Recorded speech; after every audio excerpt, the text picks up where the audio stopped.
Okay, call the meeting to order at 7:01 p.m. I am going to lead the flag salute today.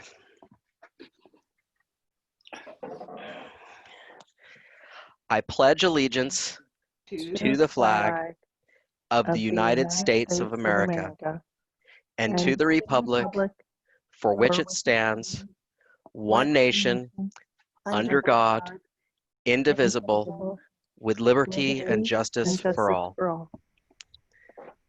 Thank you. Ms. Campos, will you please take the roll call? Yes. Trustee Berdal. Here. Trustee Brocchini. Here. Trustee Doggett. Here. Trustee Levin. Here. Trustee Villalobos. Here. Thank you. The district digitally records the audio portion of the meetings. All recordings are kept in the superintendent's office for 30 days and are available during that time period for inspection by members of the public on district equipment without charge. Speakers wishing to address the board on agenda items or non-agenda items, please submit your first and last name and agenda item you wish to speak on in the Q&A area of the webinar. Please do not submit comments or questions in the Q&A area. I will call each speaker up one at a time to address the board. Your microphone will be unmuted and you may speak up to 3 minutes. After you have spoken, your microphone will be muted. I would like to make a correction to the May 20th and June 24th board meeting agenda. On May 20th, 2020, agenda item 13H, as in Herald, the board approved contracts 1 and 2 with the correct understanding of the terms of the contract. Then on June 24th, 2020, agenda item 10G, as in Greg, the board approved contracts 3 and 4 with the correct understanding of the terms of those contracts. However, the wrong contracts were attached to the May 20th and June 24th agendas, and those contracts contained the incorrect dates of service. Should anyone wish to obtain a correct copy of the contracts the board approved, they have been made available on the district website. So back to our regularly scheduled agenda here. The board met in closed session regarding conference with labor negotiation agency negotiator. And we actually did not meet on public employee performance evaluation. We're going to put that off. There was no action taken. Item 7, approval of the minutes. Are there any questions regarding the minutes of June 24th, 2020? I'm going to call on each. Linda, you are, sorry, Trustee Brocchini, questions? No questions. Okay, next. Trustee Berdal. No questions. And Trustee Villalobos. No questions. And finally, Trustee Doggett. No questions. Okay, thank you. Do I have a motion to approve the minutes of June 24th, 2020? I'll make a motion to approve the minutes. Do I have a second? I'll second.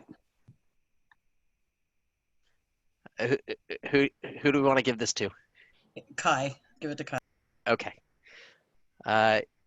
Ms. Campos, will you please take the roll call Yes. for the vote? Trustee Berdal. Yes. Trustee Brocchini. Yes. Trustee Doggett. Yes. Trustee Levin. Yes. And Trustee Villalobos. Yes. Board passes 5-0. Thank you. Thank you. Item 8, approval of the agenda and consent agenda. All items on the consent agenda will be approved with one motion, which is not debatable and which requires a unanimous vote for passage. If any member of the board, the superintendent, or the public so requests, any item shall be removed from this section and placed in the regular order of business following approval of the consent agenda. Are there any questions regarding the approval of the agenda and consent agenda? Trustee Brocchini. No questions. Trustee Berdal. No questions. Trustee Villalobos. No questions. Trustee Doggett. No questions. Do I have a motion to approve the agenda and consent agenda? I'll motion to approve. And I will second it. Ms. Campos, will you please take the vote? Trustee Berdal. Yes. Trustee Brocchini. Yes. Trustee Doggett. Yes. Trustee Levin. Yes. And Trustee Villalobos. Yes. Board passes 5-0. Thank you. Thank you. Item 9, communications. Speakers wishing to address the board on agenda items or non-agenda items, please submit your first and last name and agenda item you wish to speak on in the Q&A area of the webinar. Please do not submit comments or questions in the Q&A area. I will call each speaker up one at a time to address the board. Your microphone will be unmuted and you may speak up to 3 minutes. After you have spoken, your microphone will be muted. Communications first, 9A, LSEA. Good evening. LSCA will wait until item 10A for comments tonight. Thank you. Okay. Item 9B, CSEA.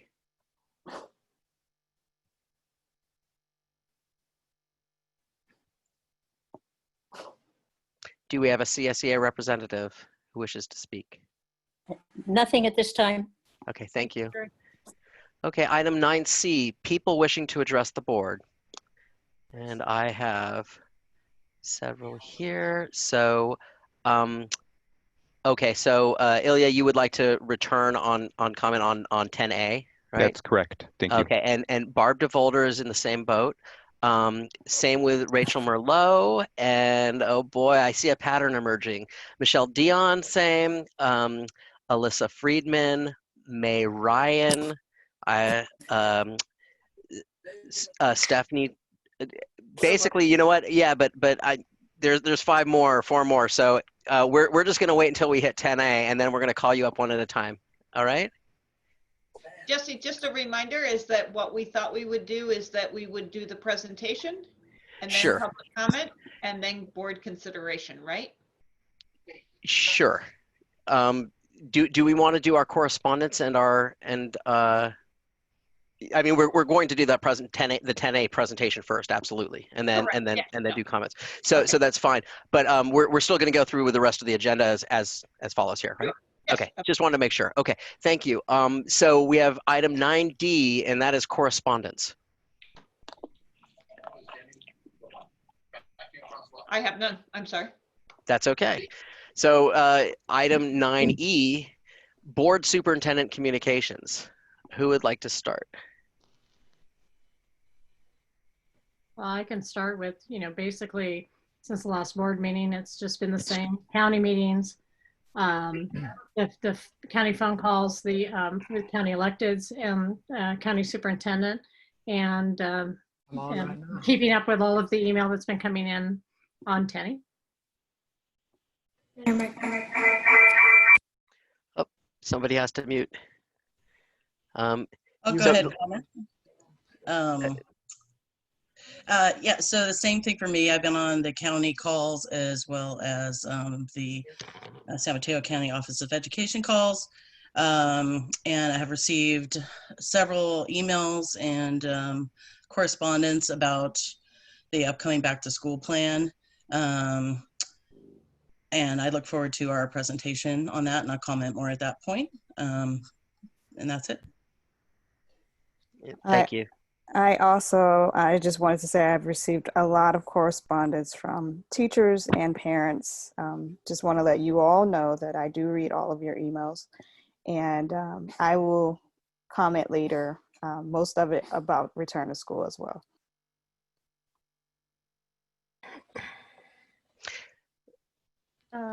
I can go next. Yes. I've been watching a lot of webinars, and one of them was with Dr. Fauci.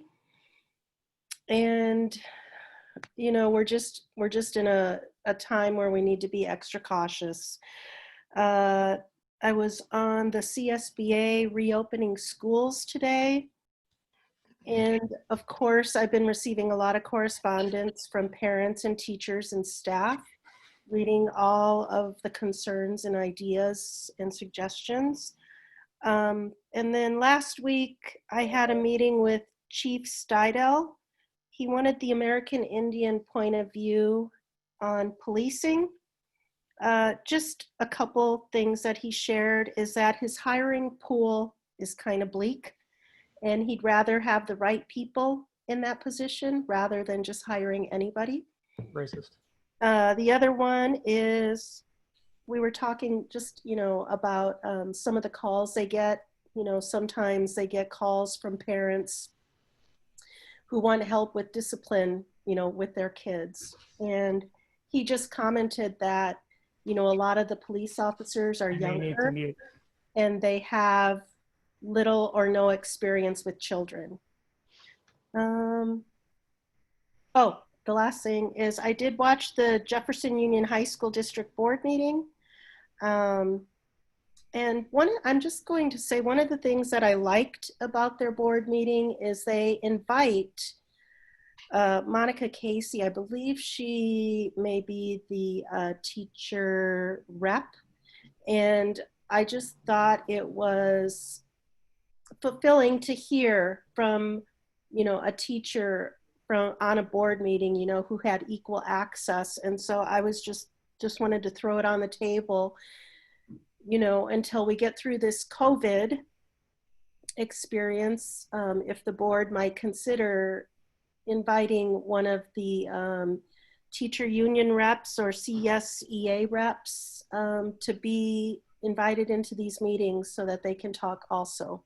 And I know that's, unprecedented, but we are in that time where we need to collaborate with everybody. And so I just wanted to throw that out there.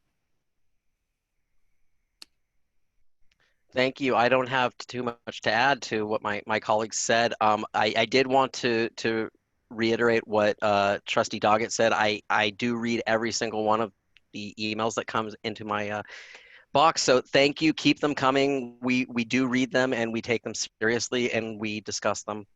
So I can't say that we really take into account what the community is saying, which includes parents, staff, all of the above. Other than that, I don't have too much to say. I think all of us have been inundated not only with input from our local community, but also from the media, and I also get it from my work as well. So I'm constantly reading about not only how COVID is impacting schools in California, but also all over the country. So and I think some places are trying to do things right, and other places are being, I don't use this word loosely, but reckless. So when I read about Orange County, I was really, really surprised. But I'll just leave it at that. I was just, I couldn't believe what they passed down there. So shall we move on? Item 10, district business, district goals. The district values the goals provided in our local control accountability plan, LCAP, and strategic plan. All of our district board agenda items are tied to these goals. One or more goals are listed in the description of each board agenda item. The details for each of those district goals can be accessed on our agenda online public page or by visiting the district website, www.pacificasd.org. Under District Information Board of Trustees. Item 10A, safe return to school plan for the 2020-2021 school year. Superintendent Olson. Okay, so we are going to do the presentation and then we will take public comment and then we will have board consideration. And so my remarks are kind of long because so much has happened in the last 48 hours. This presentation was written and posted on Friday, and this is a very dynamic, changing world. And so I just want to set this in context. So local and state leaders must now decide on the best course of action between two bad choices. Either open school buildings and take the risk that educators, students, and parents become ill, or close schools and hinder the learning and social emotional development of children, in addition to making very difficult situations for families. These are difficult and heartbreaking decisions that have a dramatic effect on our students, their families, our staff, and their families. No one thought that we would ever be in this situation. We really are surprised that we're still in this situation. So we've endeavored to in our return to school work group since June 17th. Our team of over 58 staff members have worked on the details of what a safe return to school would look like. You'll see much of that tonight. Last week, we had our first parent advisory team meeting with a presentation by Patricia Love of the San Mateo County Office of Ed. We still have a lot of work to do to gather parent input on returning to school and our plans. And last weekend, something changed. Numbers were increasing. The media started talking about returning to school, and across the state of California and the country, districts continued to look at their plans on returning to school. This Monday afternoon, in our before the board meeting with LSEA, the association's leaders said that they are concerned about starting school.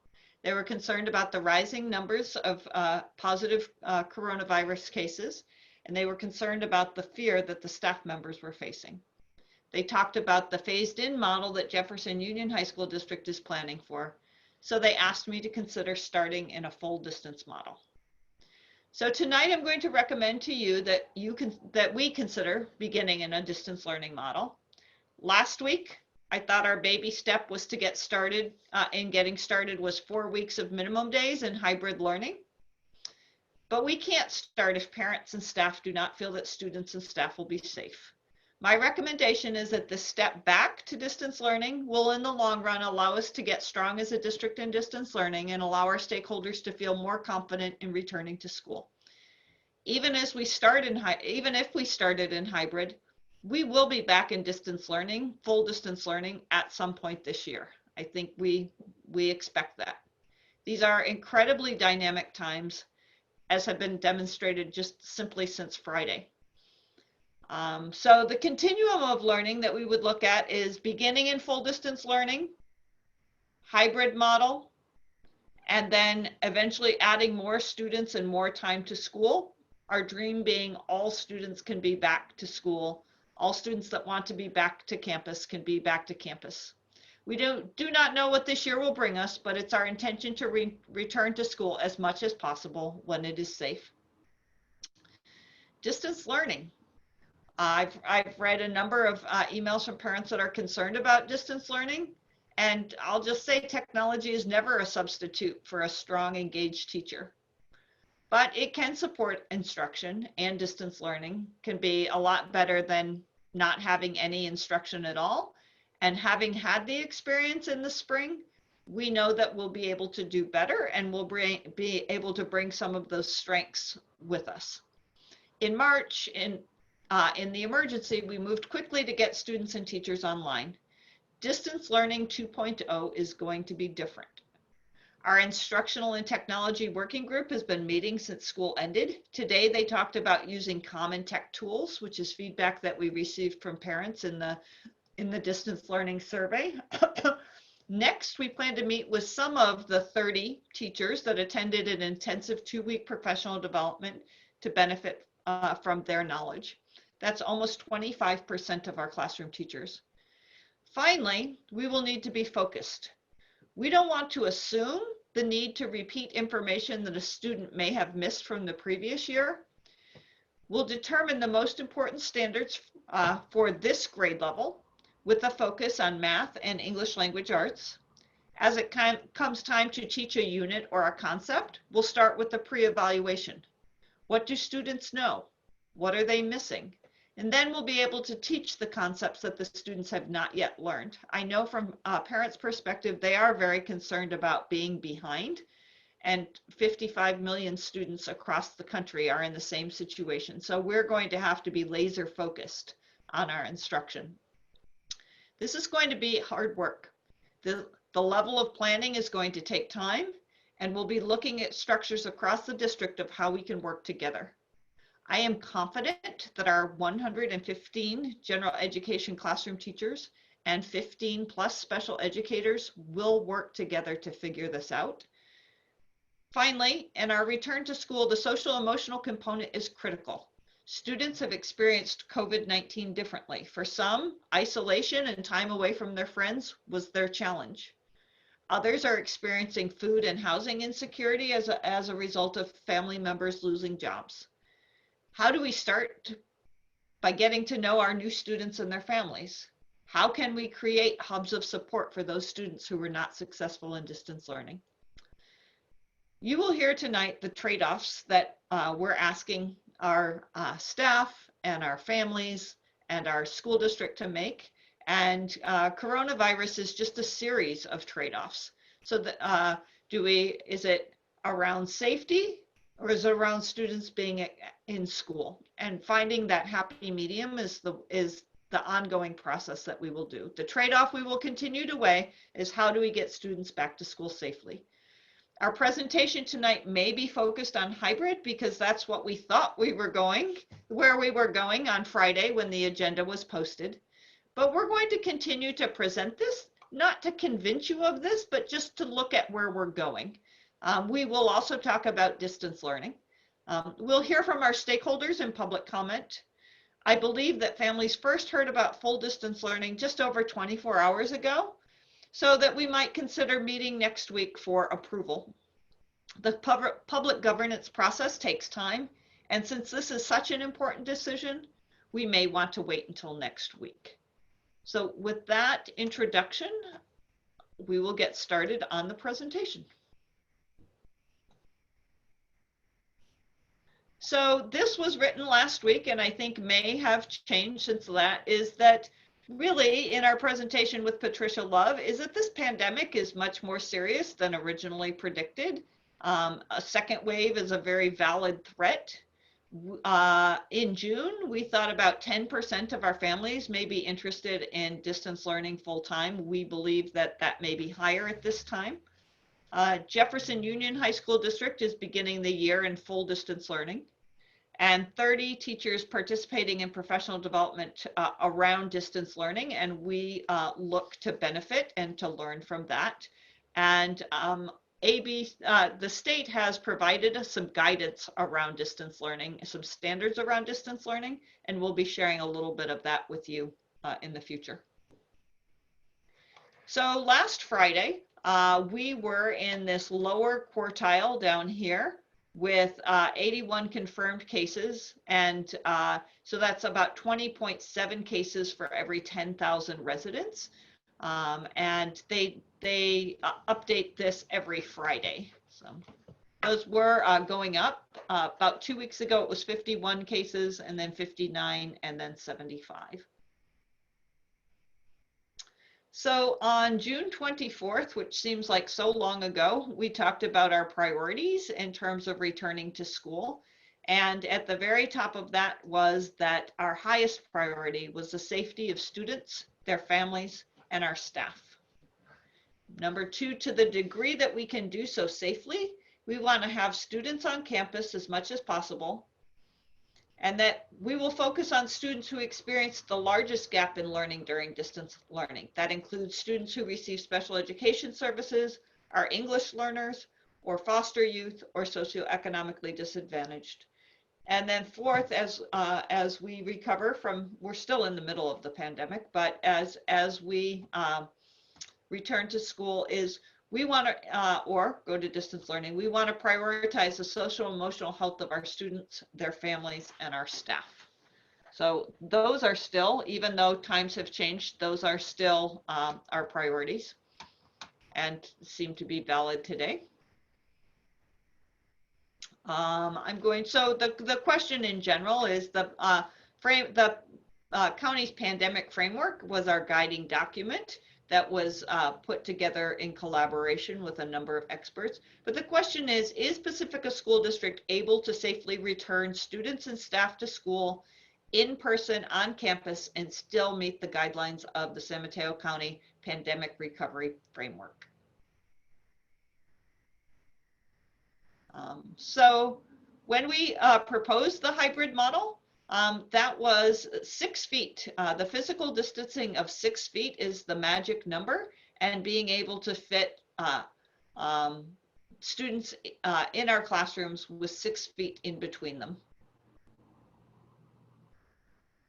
I talked about our return to school work groups. I'm really pleased with the participation that we had. We had even participation between administrators and CSEA and LSEA and from all of the school sites. It was a really good group of people. We had 4 main work groups: health and safety, instruction and technology, special education, and wellness. And you'll be hearing from some leaders of those groups. Our parent advisory team is still in development. We had one meeting last week where Patricia Love presented to us. I had a little bit of a plan this weekend on what we were talking about tomorrow, but I think that we do need to talk about returning to school and distance learning tomorrow, and then we will have some teams as a part of that. So originally, when I thought we were planning to return back to school, that we would meet several times as an advisory team, and then that the parents would be supportive of helping the school sites come back to school safely. But I think there may be some shift in that, and we will be seeking other information from parents. So we're going to talk tonight about what our hybrid hybrid learning program looked like. And then we described the full distance learning program.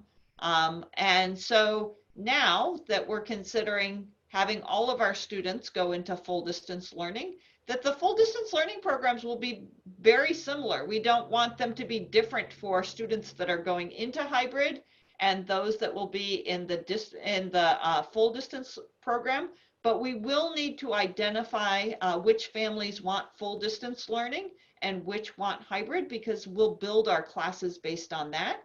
We don't want to start and have the classes built and then have some students leave to go to hybrid and some stay in full distance learning. So we'll describe this a little bit more in depth throughout the presentation. One of the things we may want to discuss is our plan for when we do go to a hybrid school schedule is something that would look like an A-B-A-B. So on Monday, so if approximately half of your class was on the A team and half your class was on the B team, those students would be on campus. The A's would be on campus on Monday and Thursday, and on Tuesday and Friday, the B students would be on campus.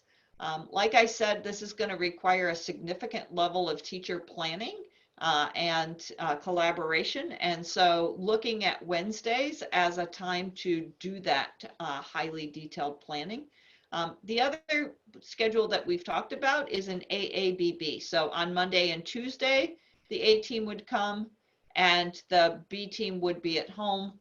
And so, and then vice versa on the following days. We have discussed an AM/PM model, and mostly we said that there wasn't enough time for cleaning before the two teams. I think as we go into this school schedule, that may be something where we, because we are not starting this right away, we may want to poll both staff and families around which is the preferred schedule. There are pluses and minuses to both of them. So let's keep going, Will. So if we look at a hybrid school schedule, students come to school 2 days per week and work at home 3 days per week. We would be very focused on core instruction and core standards, social emotional learning. And while we were on campus, certainly the thing that most kids have missed the most, which is socializing.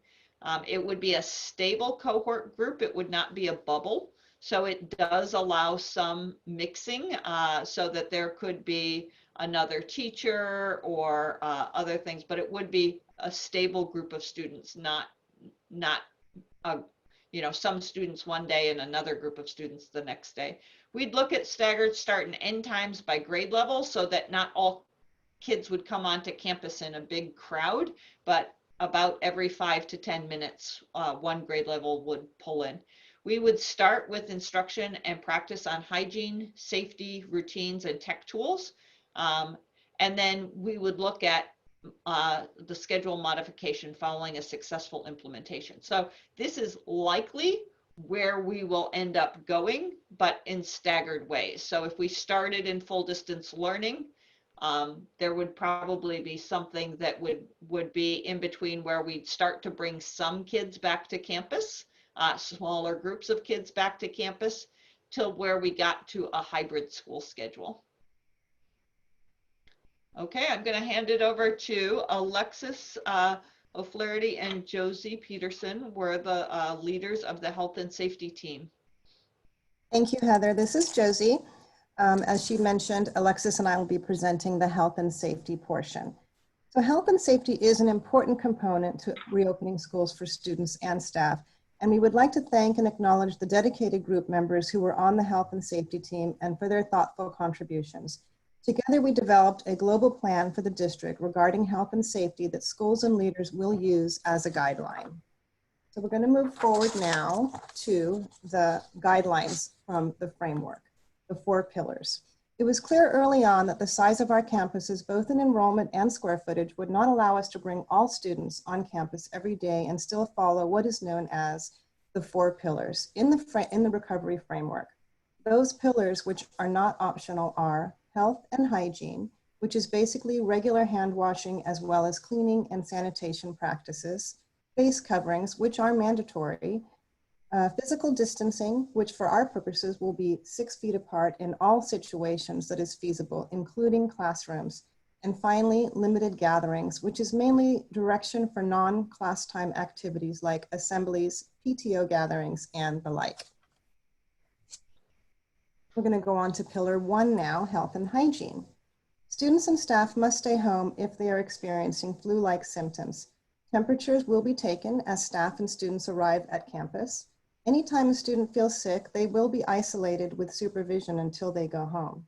Hand washing will be conducted every 2 hours. Hand sanitizing stations will be available throughout the campus, and signage will be placed in classrooms and restrooms.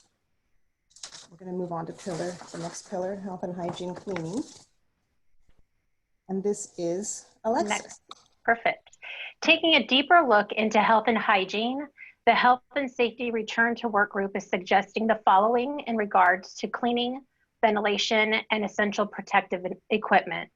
For cleaning, facilities and maintenance will develop an explicit and detailed cleaning plan, which will be adhered to by all custodians. Custodial staff will follow CDC guidance on the use of face masks and other safety equipment. And district-approved cleaning and disinfecting supplies will be used. The district will provide training to staff on how and when and how to clean and disinfect classrooms and workspaces. In regards to ventilation, we understand that utilizing our outside areas to the fullest extent possible will be beneficial. Opening doors and windows when outside climate allows, will be beneficial as well. However, the doors will be in locked positions so they can quickly close and be secured in the event of an emergency.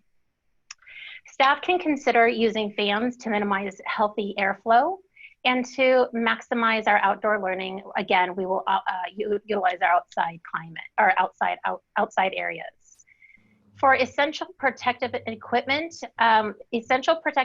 will be provided to custodians as well as school offices and classrooms. So classroom office spaces will be supplied with trash cans, tissue, and CDC approved hand sanitizer.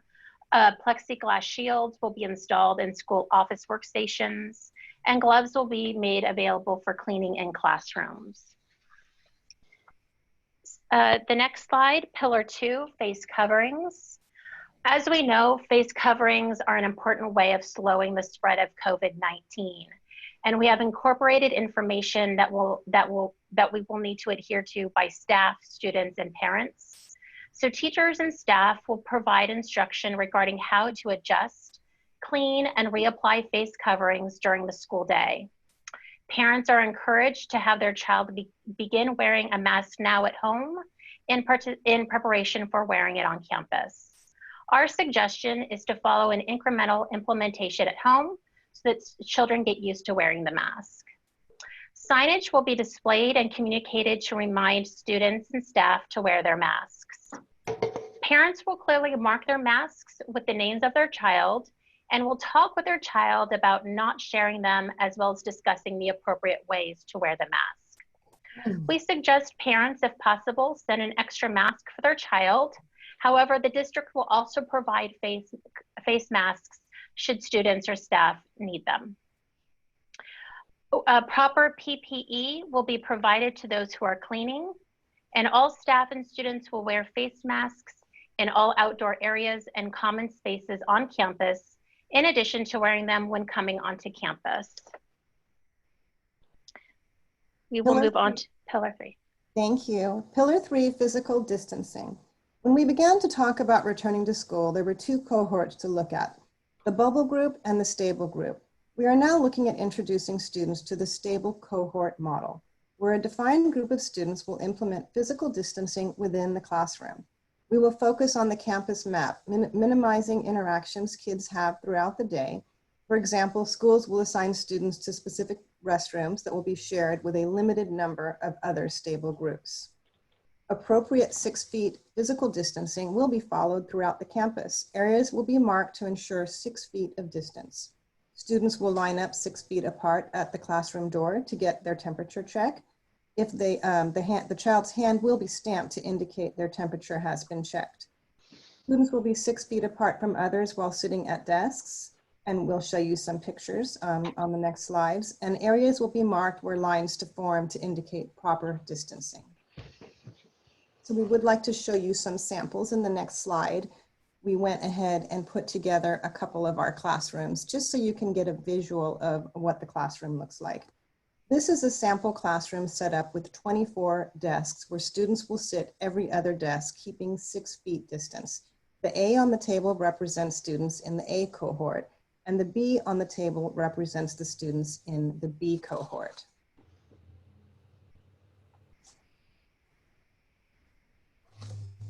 Okay, on this next slide, it's another sample where we have only 12 desks, again, keeping 6 feet of distance. So those were just samples so that you could see, visualize what a classroom would look like.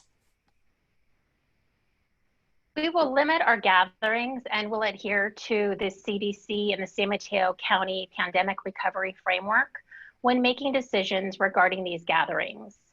In addition, the Health and Safety Group recommends the following: the use of outdoor space, having staff meetings conducted either remotely, outside, or in the MPR to abide by the social distancing guidelines, physical education possibly being done in person, allowing for social distancing protocols, and without students sharing equipment.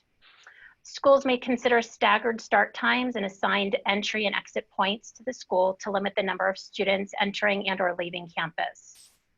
Visitors, including volunteers, will be notified when they will be allowed on campus to assist at schools.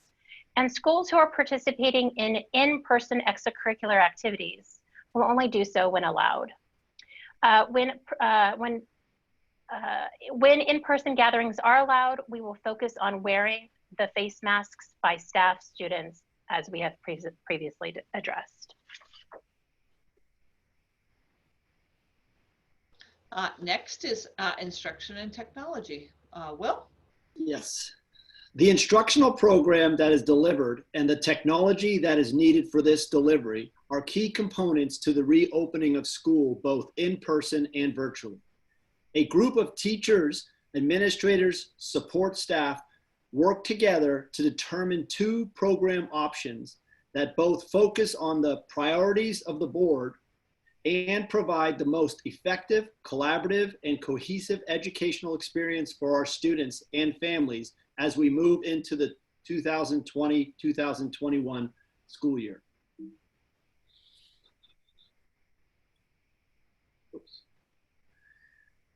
There are two separate learning options: hybrid learning program and the full distance learning program.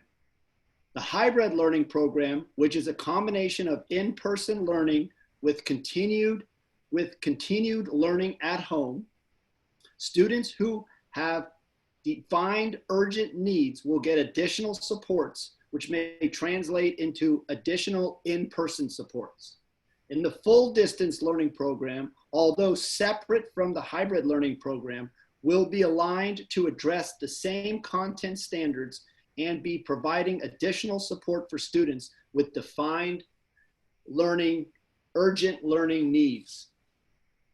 Well, just for clarification, is that because we are ultimately, I'm asking the board to consider starting in distance learning, perhaps we could call the hybrid the continuum model. Would that be fair? Yeah, yes. All right, so the continuum model. The continuum model includes seeing seeing and interacting with students in cohorts that will be coming into school for a portion of the time, 2 days a week for in-person instruction. The other 3 days, learning at home would be a continuum of a topic, lesson, or unit that occurred during the in-person time. In order to allow for continuity in instruction, tools and platforms will be consistent across all grade levels. Assurances will be made for students to have these devices needed to participate. Our ultimate goal is for all of our students to have a district-provided Chromebook. We have 2,300 Chromebooks on the way that will make our district one-to-one. Due to the large influx of orders from all over the country and world, these Chromebooks will likely not arrive for students until the end of September. Until then, we will distribute district Chromebooks we have on hand to those who need them most and work to provide families that have their own devices the information and support on any personal device setup until these 2,300 devices can be distributed to all students. In the continuum model, the teacher is responsible for cohort A and B groups that come into the classroom. The teacher's focus is on the students in the classroom, while the other cohort is continuing their learning online independently. There will be a suggested schedule to help guide students and parents with expectations and the amount of defined time online. Instruction at school will emphasize interaction and minimize busy work. During at-home days, students will continue to work that was started from the in-school learning.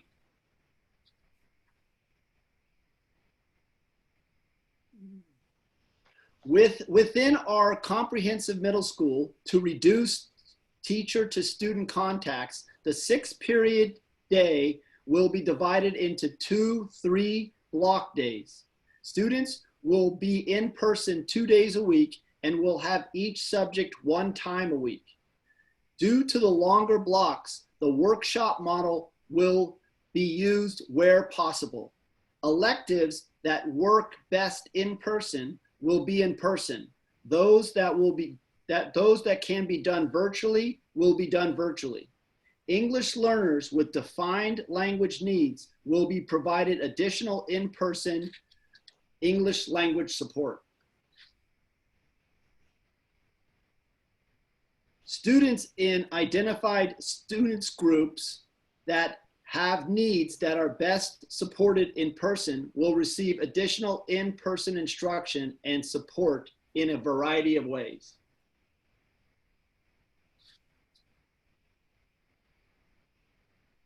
The full distance learning option has certain requirements from the California Department of Education, both AB 77 trailer bill, which outlines when distance learning options may be offered, and the newly released Senate 98 bill, which sets standards for distance learning instruction, are adhered to in our distance learning program.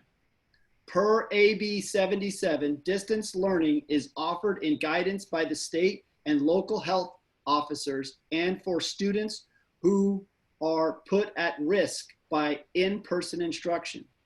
These students participate in remote learning 5 days per week with no in-person contact and are assigned distance learning teachers who will provide instruction virtually that is in alignment with grade level standards. Here is an example schedule for distance learning students. We will continue to refine the details expectations within a schedule with principals and staff. A schedule would be provided to distance learning students and parents to refer to.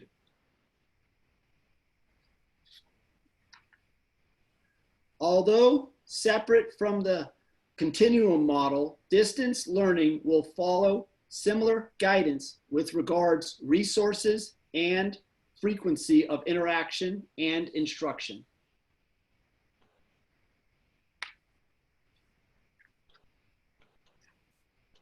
The curriculum will align with Common Core standards and will include some form of daily video conferencing, whether in whole group, small group, or individual check-ins. The same standards would be addressed in the continuum model. Teachers will meet with each grade level or group daily to promote a sense of community and incorporate social emotional learning activities, as well as addressing learning concepts.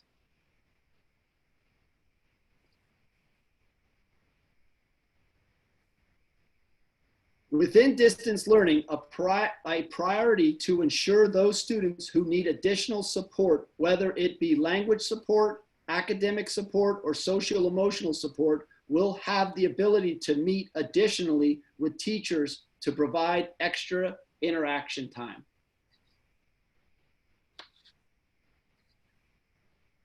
And this chart that's up there now is a kind of a summary of the requirements from the AB 77 and the Senate bill, Senate 98 bill.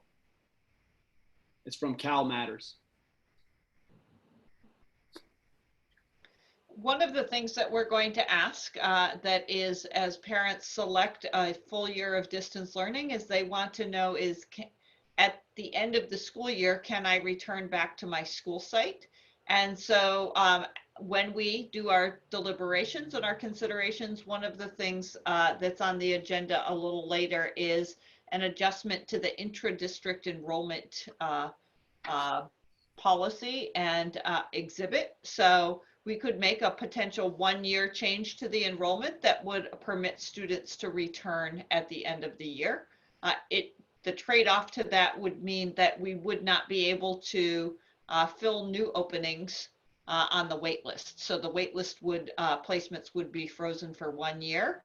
And if students were placed from outside the district into a placement, they would be, that would be a temporary opening.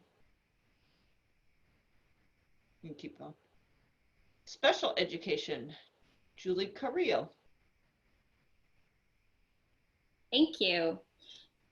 The special education team has been working on reopening our plan for students. I'd like to acknowledge the contributions of our team members to generate creative solutions to a highly complex operation. The most critical factor in our considerations for all our staff and students is safety, including their social and emotional needs. Our work began with a comprehensive review of our needs across school sites, classroom, and support services. Commonalities across these needs include the feelings for our staff and students to feel safe and secure while optimizing opportunities for meaningful instruction, engagement, and inclusion. It's important to emphasize that our students with individualized education plans are just that, individualized. Considerations to determine the least restrictive environment for each student will continue to be driven by the IEP team related to each student's goals. Currently, our special education team is reflecting on experiences we learned from the spring and looking to deliver instructional practices that will best meet these individual student needs, which may vary from site to site or classroom to classroom.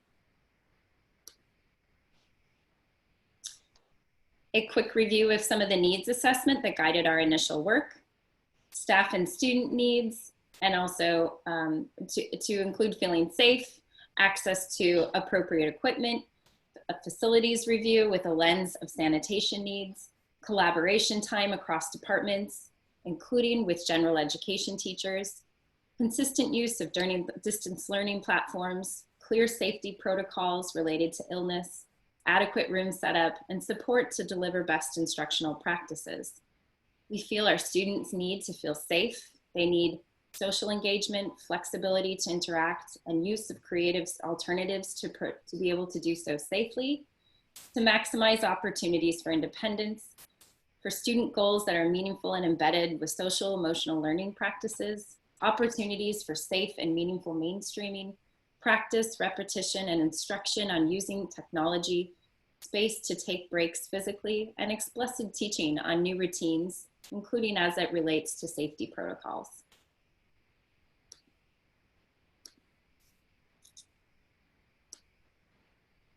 Our team began to operationalize drafts of our schedules to return to school. While safety remained our primary lens of consideration, we began to review things such as inclusion, bell schedules, technology, recess, lunch, bathroom needs, sanitation practices, communication needs between teachers, support providers, and families, transportation, and the best way for service providers to engage with students in meaningful ways.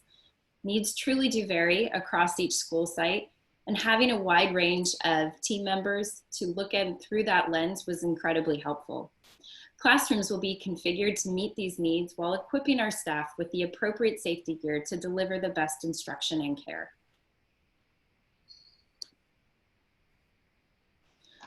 Within our planning team, staff representatives from various special education departments met to draft schedules as it pertained to student populations.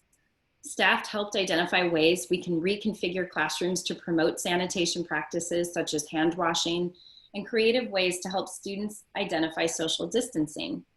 Staggering arrival and departure schedules and providing a gradual buildup to optimize student stamina were also priorities. Teams considered the amount of time that students have been out of school on distance learning, which could influence their readiness to resume a full day schedule in their initial return to school.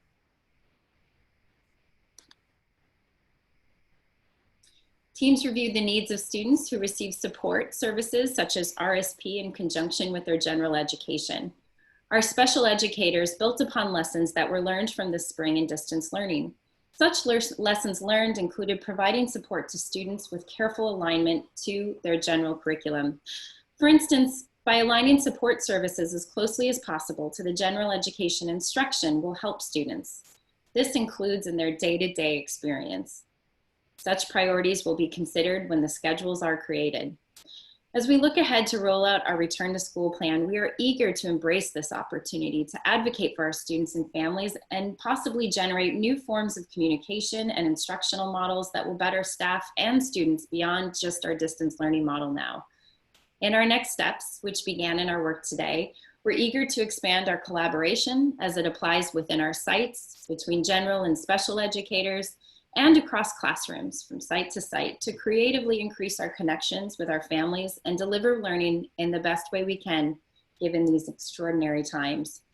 Communication is a key ingredient to our work and one that I personally look forward to supporting in this role and providing a much needed voice for our special education families and students and staff.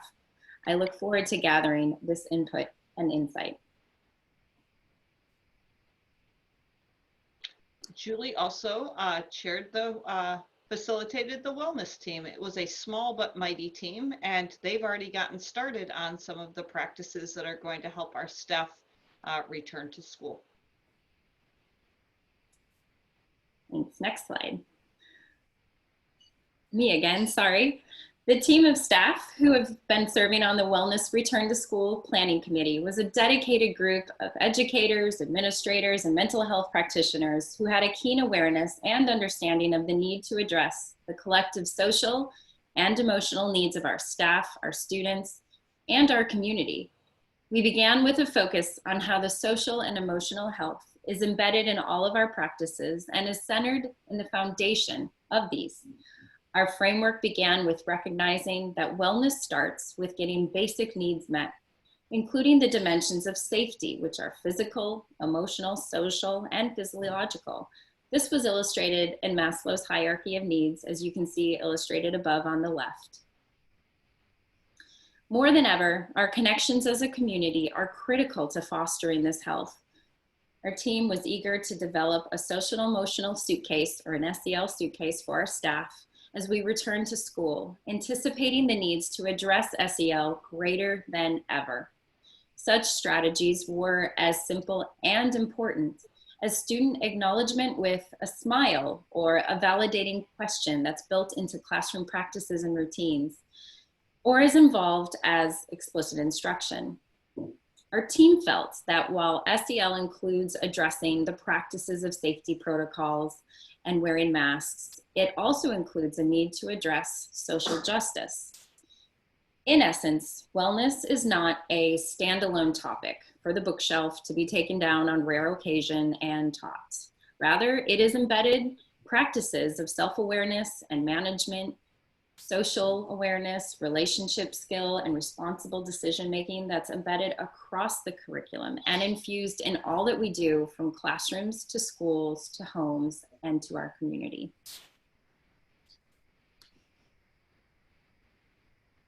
Our lens of care as we began our work included 3 categories: self-care, student care, and community care. We are continuing to develop these practices to ensure our component of wellness is considered. While imparting wellness to our students is important, it is also necessary to help our staff identify their self-care and to better our community, to extend beyond just our classroom. Staff this summer have been invited to attend virtual support circles to help them process their own emotions around returning to school. Students will receive project-based learning opportunities to kick off a PR campaign on the necessity of following safety protocols, such as wearing a mask. We are also discussing ways we can engage in our community resources and partners and tap into existing teams at school sites to help us continue to monitor the health of our school communities as we navigate these uncertain times. We're really excited to further engage our families and to promote social and emotional development to our collective community. We feel like this is really an opportunity to expand our district and site structures in existence to address an increasingly important topic, which is ubiquitous in the field of education and our society. As a team, we felt that we left our planning meetings feeling more inspired than when we had arrived. We wish to carry that forward to our colleagues, to our students, to our families, because this really reiterated a call to action for all of us, which is that we all need to make sure that we are caring for ourselves first so that we can better care for others. So many next steps. If I start with you can change the slide. So the very first one was, if we started in a hybrid, we knew that we would need to prepare to move to full distance learning if ordered to shelter in place. And so we do now need to prepare for, based on your discussion, to full distance learning and what that would look like. We are happy for the opportunity to have everyone start on full distance learning and be able to get good at that. We will be contracting with the County Office of Ed for some school nurse hours. We don't have a school nurse on staff, and I think that's going to be very important in terms of recovering from a pandemic. The county office is working on a process around notifications for cases and the different scenarios. And a number of parents and staff has asked us for that, and it's important that we have that to be very public. We've ordered, as Will said, additional Chromebooks that unfortunately won't be here until the end of September. And then our meetings and trainings will all happen virtually. So at this point, unless it's a very small number, all of our work groups happened virtually. With today, there were 48 people on the phone call. And so it's really important where staff has a computer, and is that all of our classified staff would have access to a Chromebook, so that they would have both camera and a microphone. And so we'll be working on a GoFundMe campaign. We can buy the ones for instructional staff from the bond, but for operationally, that should be something that would come out of either the general fund, or we're hoping that living in a strong tech community, that we may be able to tap into corporate donors or technology staff that might be able to help us fund those Chromebooks for the classified staff. We'll continue to watch that local data on COVID-19 and work on, really the next step is developing that year-long trajectory, never knowing what it's going to look like, but kind of mapping out our next steps. Jefferson Union High School District has some of their steps identified. And so looking at that as we develop our plan. And then implementing as we develop our distance learning plan and working with staff to identify the best practices and help all of us learn those best practices. So the implementation of distance learning really matters. We're now, instead of running out of the house in an emergency, is that we've had time to prepare for this long trip. And we want to make sure that we have everything in our suitcase for distance learning that we might need. We're going to continue the parent advisory team and connect the site implementation teams. It will probably be a little bit later since we aren't starting physically on campus. And that will give us a little bit more time to work with the parent advisory team to give us input on distance learning, on social emotional learning and things, parent support that might be necessary. I'm really pleased and value and honor our partners in LSEA and CSEA. As I described my conversation with the LSEA leadership on Tuesday, I really appreciate their honesty, and we can't have a school district open if people don't feel safe. And so we'll continue to work with them. I was talking to Jerry Newland yesterday, and that is key in our progress in terms of moving forward. So Alexis last week on Friday sent out a packet that's about this big that has all of the information on leaves that are available to employees if they should not feel comfortable working or if they need to consider any kind of leaves.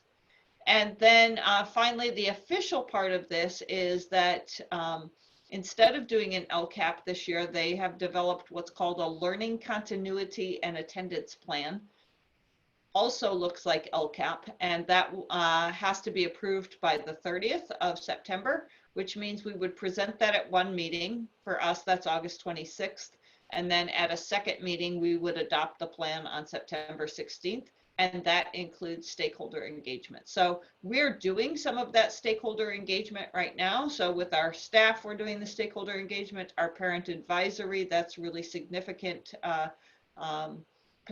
stakeholder engagement. And I'm really pleased with the broad membership of that team. So we would also engage our district English language advisory committee to get feedback on that one. So there is much to do, and just because we've pivoted directions doesn't mean we're not going to be working just as hard. It means that we will have time to put the health and safety factors into place so that when it comes time to return to school, we know that we will be confident that we are safe.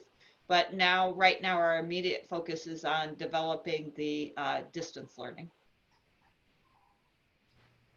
So tonight, I believe the next step is that we would take public input and then the opportunity for the board to make a discussion.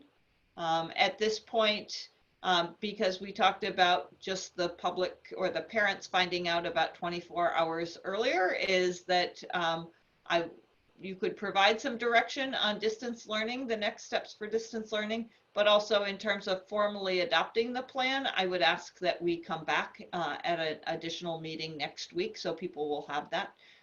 I would like just a little bit of direction for the intra-district enrollment policy, where I could bring back something for approval next week as well.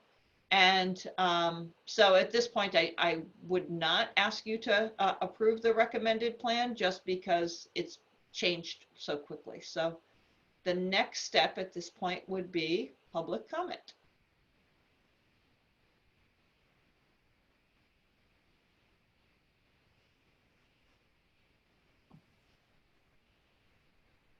So I'm muted. I unmuted myself. I'm going to call people as they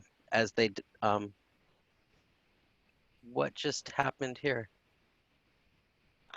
Will took off the agenda so that Okay, gotcha. Okay, yeah. Sorry, I lost the full screen, but I have it back. Anyway, I'm going to call upon people as they wrote in. So in that order. So first we have Megan Ellsburn from LSEA. Good evening, board members. Can you hear me? Can I just get it in? Yes. Okay. Yes. First, LSEA would like to commend Heather and the rest of the district leadership team who has helped prepare and guide us through the return to work school groups. Meetings have been well planned and organized to prepare us for a hybrid learning environment. Along with the district office leadership, many LSEA and CSEA members have put their time into a thoughtful plan. While many hours have been put into this plan, LSEA just does not feel that we are quite ready to start the hybrid learning model. There are still a substantial amount of logistics that have yet to be ironed out. Even with our dedicated staff in Pacifica School District, getting 100+ classrooms ready, hallways marked, movement of students coordinated, etc., it is just too much. However, the main reason LSEA has pivoted is the state of this pandemic with increased concern in our community. We have always felt that the science and numbers should guide our decision in our return to the school building. Unfortunately, right now, they are not on our side. We were pleased to receive Heather's email last night, letting us know about the recommendation she is putting forward this evening. We respectfully ask that you make a decision to approve her recommendations. This will give Pacifica's district leadership team, its labor partners, and community stakeholders time to enter into formal conversations around building a robust distance learning model for the start of the school year. With your approval, we can now turn our focus to create delineated stages based on science and data to bring our students back into the school building using our created hybrid plan. We could iron out the details and find the answers to the questions and concerns raised by the return to school work groups. By committing to this decision now, you are giving a valuable gift to all of us in the Pacifica community, the gift of time. Time to breathe, time to plan, time to come to terms with what's ahead.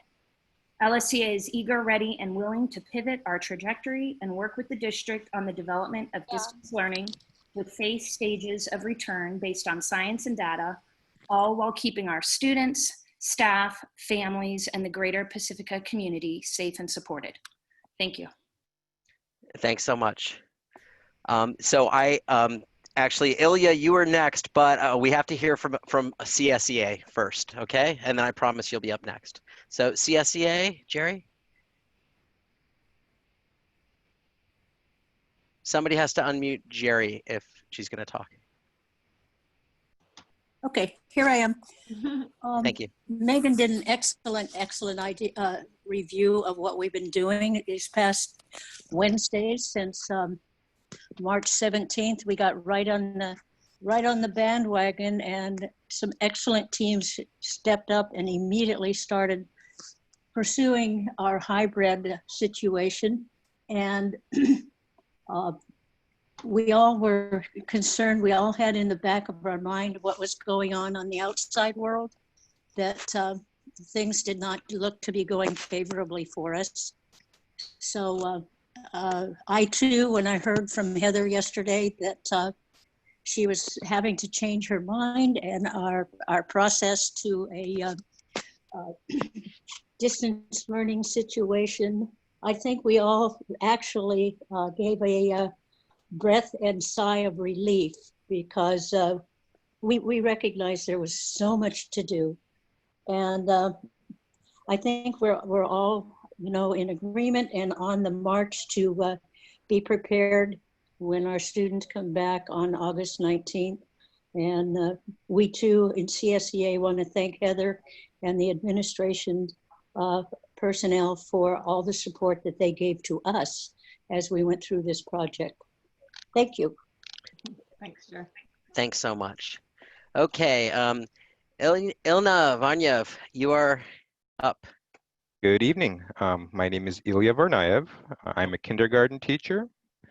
I love my job, my family, and my students. Thank you for putting their safety and ours first. I want to express my profound appreciation for the leadership being shown by this district. The recommendation to start the year with distance learning was the right call. I cannot express to you the tremendous amount of relief that I feel. In my household, we have a newborn at home, and we live with housemates who, due to their age, are particularly at risk. Knowing that I don't have to choose between my job and their safety is a tremendous gift. Thank you. I know it must not have been an easy call to make. Like all of you, I too cannot wait for the day when we can come back to school buildings safely. I urge the board to support Dr. Olson's recommendation that we start the year off in distance learning. I just want to thank you for taking the safety of staff, students, and their families seriously. We will get through this together as a community. Thank you for your time this evening. Thank you very much. Next, we have Barb DeVolder.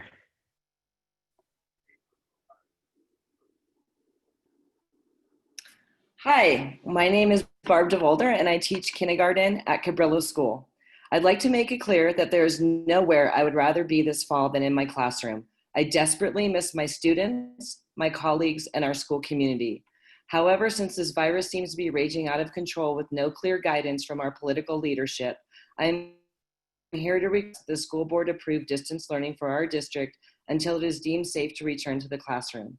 We fully understand the chaos and heartbreak that parents may be feeling. Many of us are parents as well, and we will need to figure out how to work together to make the best of this horrible situation for the sake of our children. The teachers are dedicated to working together to provide a robust distance learning program for our students that would include teacher collaboration, parent involvement, and accountability. We will also continue working during this time to put in place a safe hybrid model that will be effective when it is safe to return to school. The important question is, who will decide what is safe? I ask you to delay the opening of school. The science and numbers prove that it is safe for us to do so. And when I say us, I mean my school community, my students, our teachers, our on-site school staff, and all of their respective families, of our respective families. Recently, the California Federation of Teachers wrote to Governor Newsom and other state legislators to request stronger leadership and guidance in developing a plan to reopen schools, asking for consistency instead of leaving these life or death decisions up to individual districts. Following guidance from the CDC, the state of California, and the AFT, the California Federation of Teachers has put forth 5 science-based requirements that should be met to safely open schools. I'm asking the board to embrace these requirements in order to return safely to the communities and classrooms that we love and miss. Number 1, in-person instruction at schools must be prohibited until the number of new cases declines for at least 14 consecutive days, both statewide and in local communities. 2, the infrastructure and resources to test, trace, and isolate new cases in schools must be regular and provided by the state. 3, the state must deploy the public health tools that prevent the virus's spread and align them with educational strategies that meet the needs of students. This includes the state providing sufficient PPE equipment and schools having necessary resources for adequate social distancing, including enforcement, disinfection, and ventilation. Number 4, the involvement of parents, workers, unions, and community stakeholders in all planning is essential. This includes the requirement that exclusive employee representatives must sign off on all working conditions through the established collective bargaining process. And number 5, finally, the state must properly fund education in order for schools to reopen. The cost to reopen in person, provide a hybrid model of education, or to provide fully remote education simply costs more money than current funding levels. And on a last note, if the school board is holding a virtual meeting to discuss in-person school, maybe this is not the time to send kids back to the class.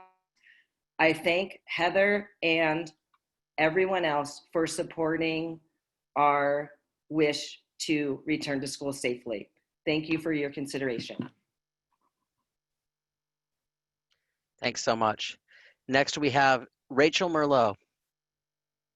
Hello, can you hear me okay? Yes. Okay, thanks. I'm Rachel Merlot. I'm a parent and teacher at Ingram B. Lacey Middle School. I would first like to thank Dr. Olson for the email last night making the recommendation for school to begin with distance learning. I hope the board listens to the concerns facing staff and families about returning to a school environment that will be safe and productive for all of us. To begin, I have many concerns that the district will be prepared to start the school year in the hybrid model. As much as I would love to teach in person, I do not think it is an attainable right this moment under the current guidelines. From my knowledge, only a few classrooms have even been made a mock setting with desks. Each school site has at least 4 different classroom configurations, all of which would need to be modeled to see how students can fit. In my personal classroom, there was only enough room for maybe 12 desks, leaving me with no work desk, computer, or clear exit to the door. I would also not be able to leave a 2x2 square on my floor. This is troubling when the recommendation would be 16 students on each day.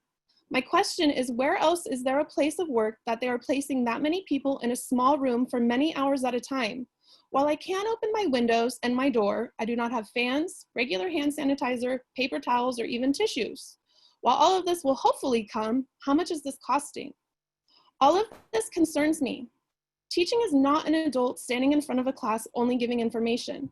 It is a dynamic experience of moving, helping, checking in, and collaboration. There are many other concerns with the classroom setup. Where will we put extra desks?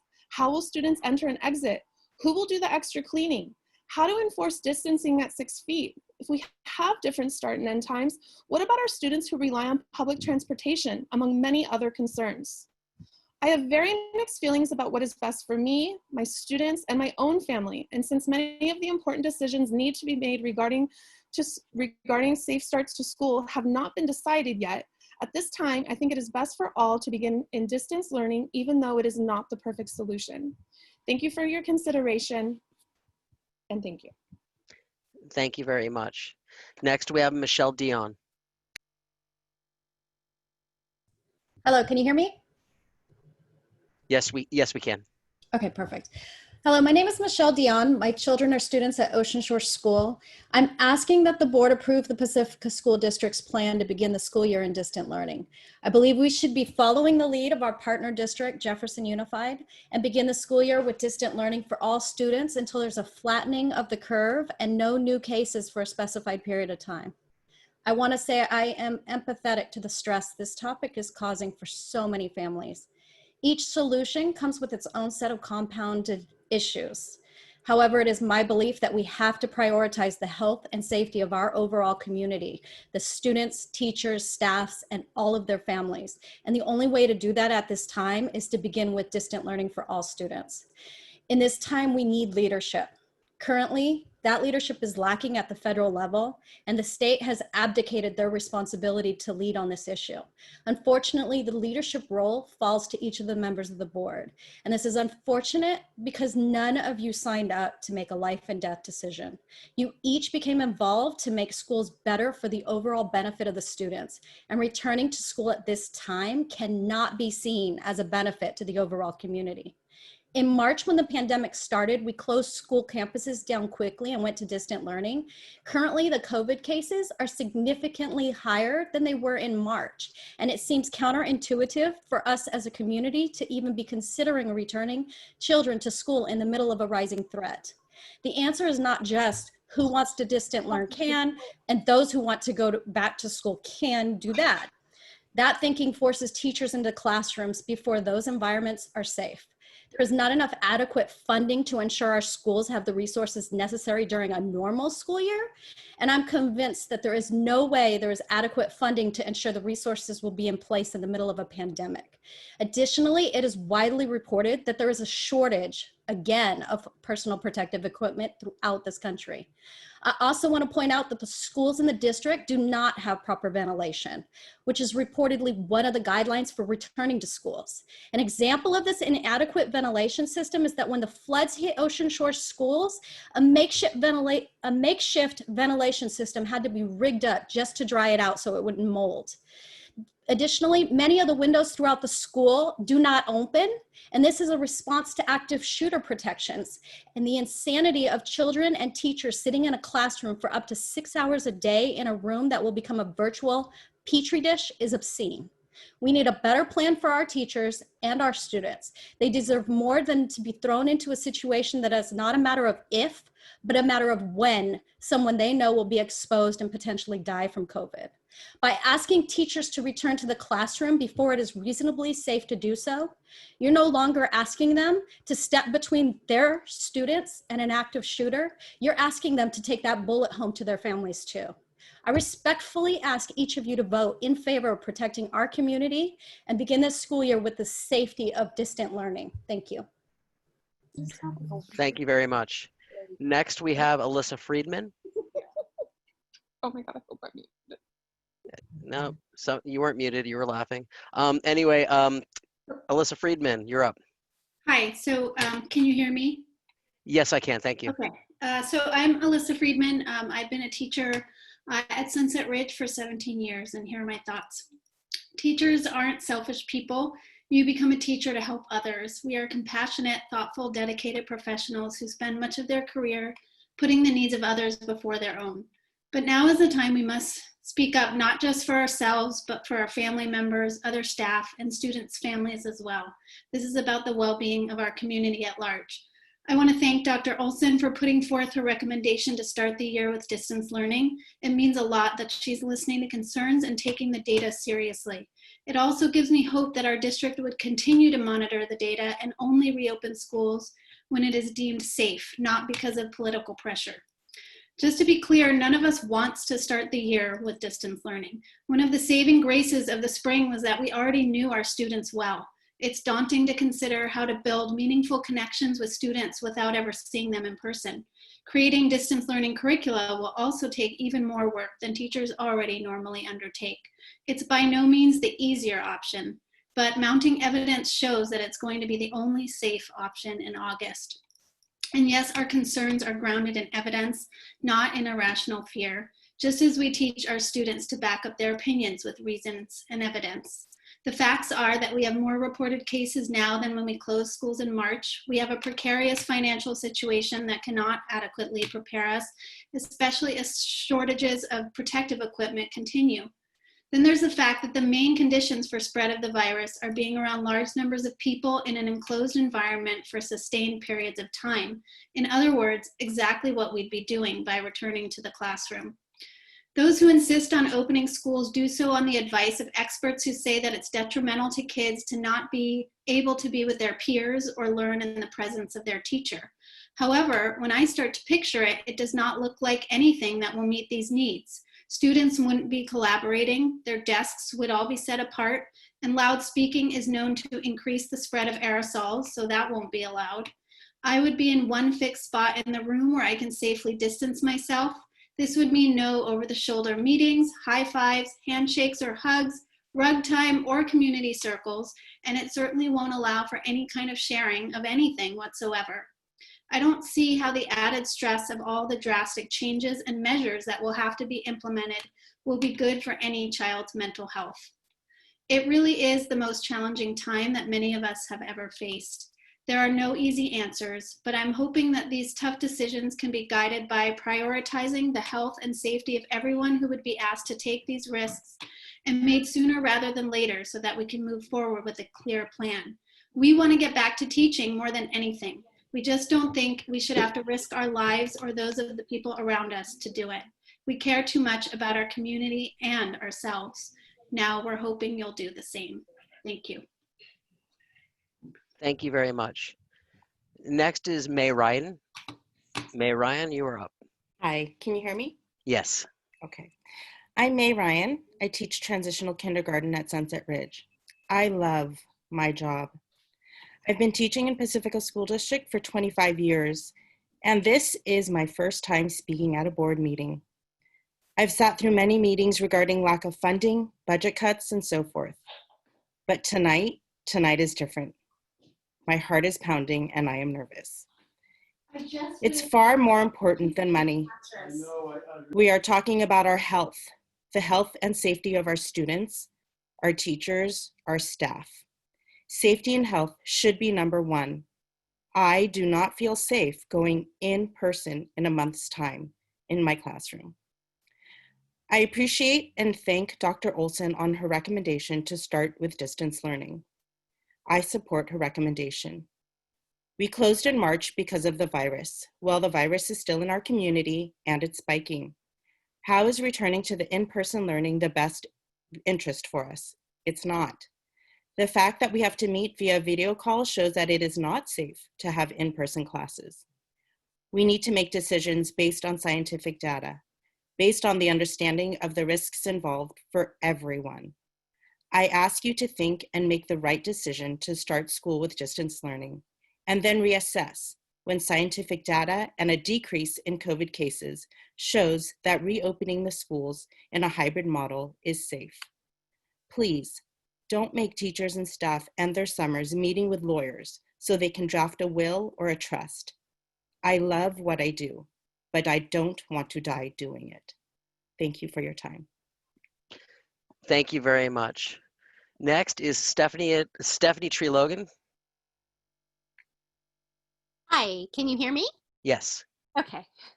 My name is Stephanie Tree-Logan, and I teach second grade at Sunset Ridge.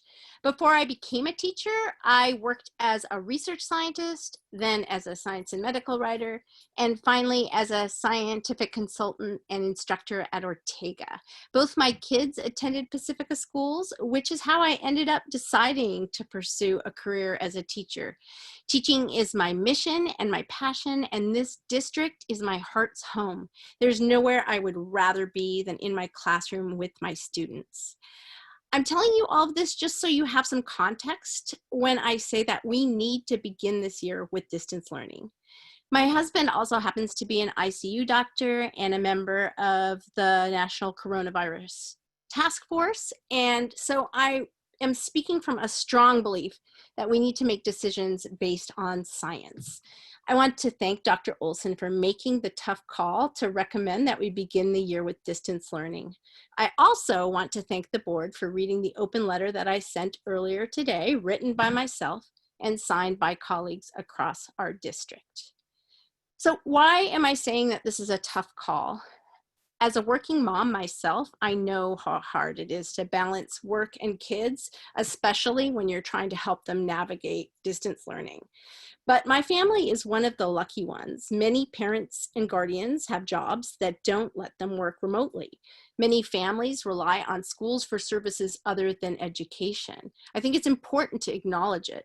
It's not easy to look at those family struggles and still say that distance learning is the right call. And yet, right now, it is. We are in the middle of a pandemic. It's a crisis the likes of which we have not seen in our lifetimes. This novel coronavirus is spreading. People are getting sick and dying. We don't have a vaccine yet. We don't have this disease under control. There's a nationwide shortage of protective equipment, and our schools simply aren't set up in a way that makes in-person instruction safe right now. As much as we all need to get back into classrooms, science tells us that we're not ready. So I'm proposing that we turn our efforts towards developing this robust distance learning plan that we all want that will work for all students. I believe that together we can find ways to meet the needs of our families until we are ready to move back into classrooms safely. Board members, I trust that you will also make this tough call and begin the year with distance learning until in-person learning is safe for all members of our community. Thank you so much. Thank you. Next, we have Jocelyn Perlow. I hope I got that right. Good evening, Dr. Olson and the esteemed board members. I am a parent of a child at Ocean Shore, and I'm also a teacher in a different district. But tonight I'm speaking as a parent in support of the distance learning. Although I know it's a very difficult decision to make in this time, as some other members have mentioned this evening, for families in other cases, I know that the district will do its due diligence to make sure that those families of our most impacted learners are taken care of. But I believe that when I think of my own personal case with 2 autoimmune diseases and with elderly parents who are also taking care of my 96-year-old grandfather, having my child go to and from school to potentially bring home something that could kill myself or my parents or my grandfather is not something that we are willing to risk in our home. So I ask that the board do consider the distance learning as an option And in considering that, considering what the guidelines are for actually moving into hybrid, making sure that we're following the data and the science that says it is safe to be opening, and looking at all the different scenarios that may happen. I know in my own district that some students were attending summer school, that there was discrepancies over thermometers, making sure that we have a clear plan of who's deciding when a student is ill, when they need to go home, and how that works. And considering the safety of not only the staff, but the students in the classroom as well, with that inconsistency of opening and closing classrooms when we know that will happen. It is not a matter of if, it is when kids get sick or adults get sick. Oh, sorry, that was distracting. There's also the consideration to think about, you know, statewide we have a sub shortage. So thinking about how we're protecting our teachers if there is the time that they are ill with something like COVID. And so at this time, I would ask and plead with the board to consider not just thinking it for like the 1 month or a couple of weeks, but actually looking at the cases and making sure that they are gone and considering this distance learning. Thank you. Thank you very much. Next, we have Ryan Paul.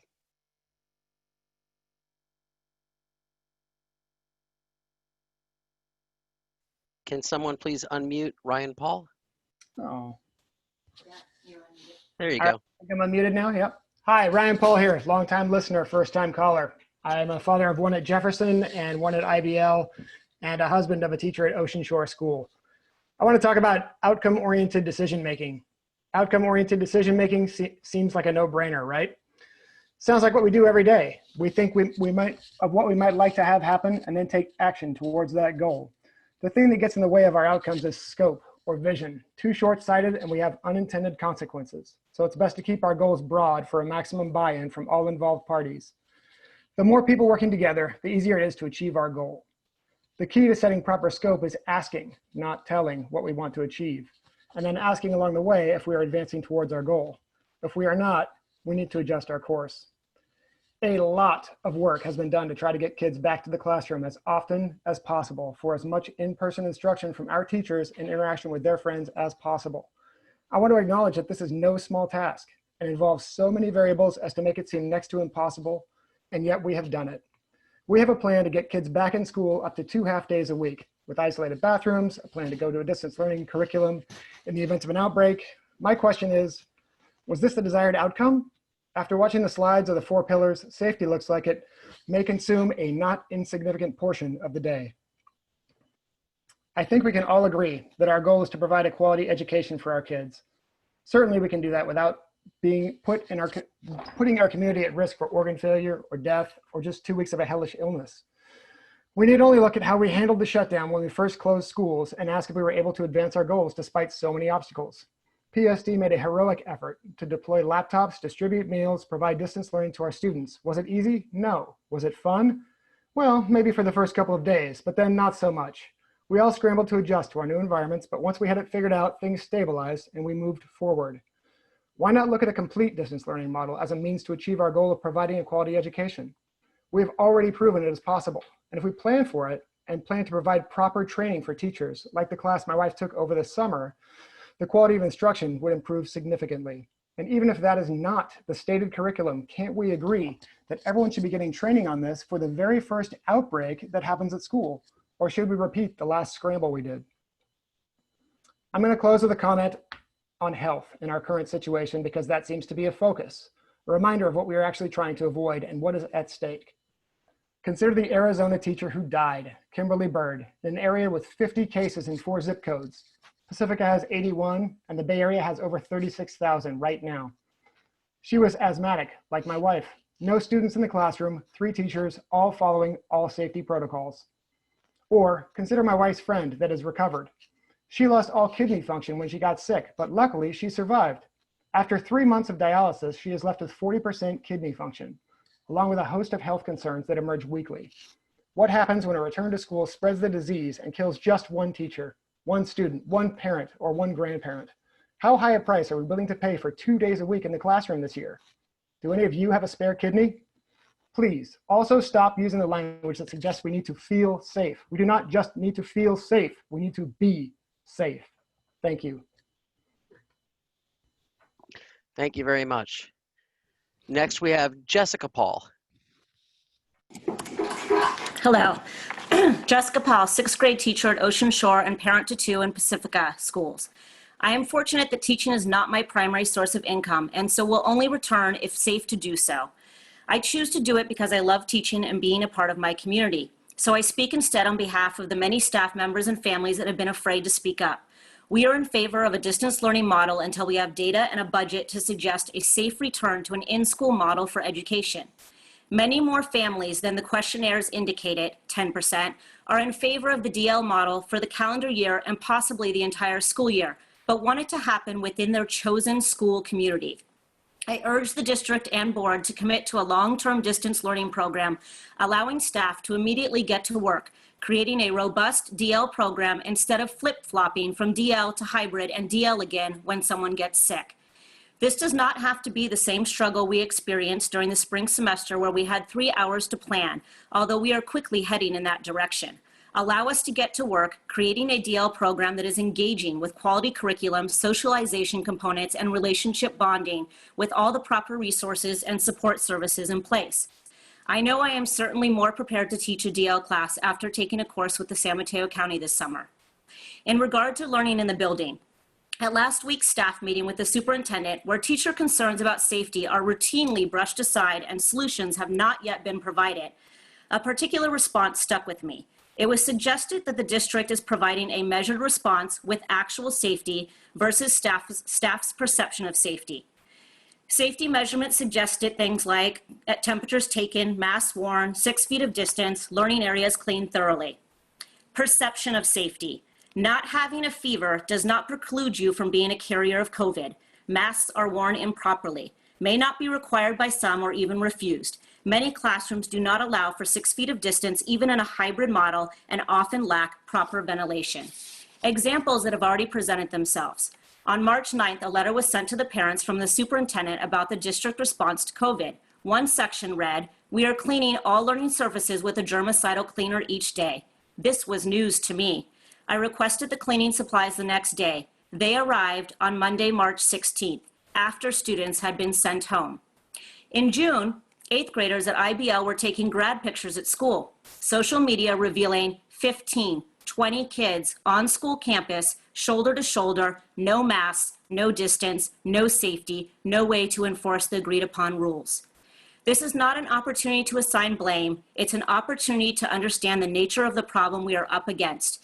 Even the best of intentions can have unintended consequences. We simply do not have the budget, staff, tools, or capability to keep our staff, students, families, or communities safe. All we can currently provide is the perception of safety, not actual safety. Please consider distance learning through 2020 or longer, and let teachers get to work on creating a feasible plan to educate the students in a safe and stable manner. Thank you. Thank you very much. Let's see here. We're going to go down to Meg Lamont. Hi there. Thanks, everyone. So I'm the parent of an Ocean Shore Rising 4th grader. And I want to thank everyone, the board, the superintendent, everyone who's commented. I know it's a really tough situation. And I wanted to bring up, I'm also especially grateful that the superintendent's made the suggestion of having the board vote to allow that students return to their current school if they choose distance learning for the year. I have to say that it had not occurred to me from the first messaging that opting into distance learning meant opting out of my child's school. And so I wanted to say a little bit more about that. In general, I just feel like I don't feel like I'm getting very good information about the parameters of the distance learning option. Part of it is even the slippage of terms we're using now, right? Saying we're going to start with distance learning, but that's different from opting in for the year, right? And so the distance learning for the year options feels like it's a secondary option, like it's kind of half ignored, and it feels like that's predicated on a survey from several months ago where it was like 10% of the families wanted it. And I think I'd like to understand more about who the teachers will be, how they'll be selected or appointed, what the student-teacher ratio will be, whether if the numbers are really different from that 10%, which I think we're talking about, it might be, whether it would be possible to keep kids in their school community if they do distance learning for the year. I think that that's just something that we're not getting enough information about. And part of the attraction of maybe picking distance learning for the year is to be able to plan for next year. Because if it's this, maybe this continuum model, maybe we're going back, maybe we're not, it seems really hard to make things like childcare decisions. I have a rising fourth grader, but I also have a 2-year-old. And so I just wanted to say that I feel like we're not getting enough information about the full year distance learning. I feel like that seems like it hasn't really gotten the kind of attention, and most of the focus was on a hybrid model. And this, you know, I understand the desperate desire to get back in there. The last thing I'll just say is I actually teach at an online school, and I've done that. We use a synchronous model. I know it can be done well, and I'm heartened by the comments of people focusing on, you know, given that there's a likelihood, even with the hybrid model, there's going to be a lot of distance learning, that it can be done well, and it's not going to be the perfect fit for every kid, but I think that we could set a higher bar for believing that we can do good things with it. So thank you. I'd really appreciate over the next few weeks just more information about the distance learning for the year option, and then also any consideration of if there's more families that want to do that, whether it could be connected with the child's school and community they're already a part of, the teachers and administrators we already know. Thank you. Thank you very much for your comment. We're going to move down to Angela Diaz. I'm not sure if you had a comment on item 10A here or not, but this is your opportunity to talk.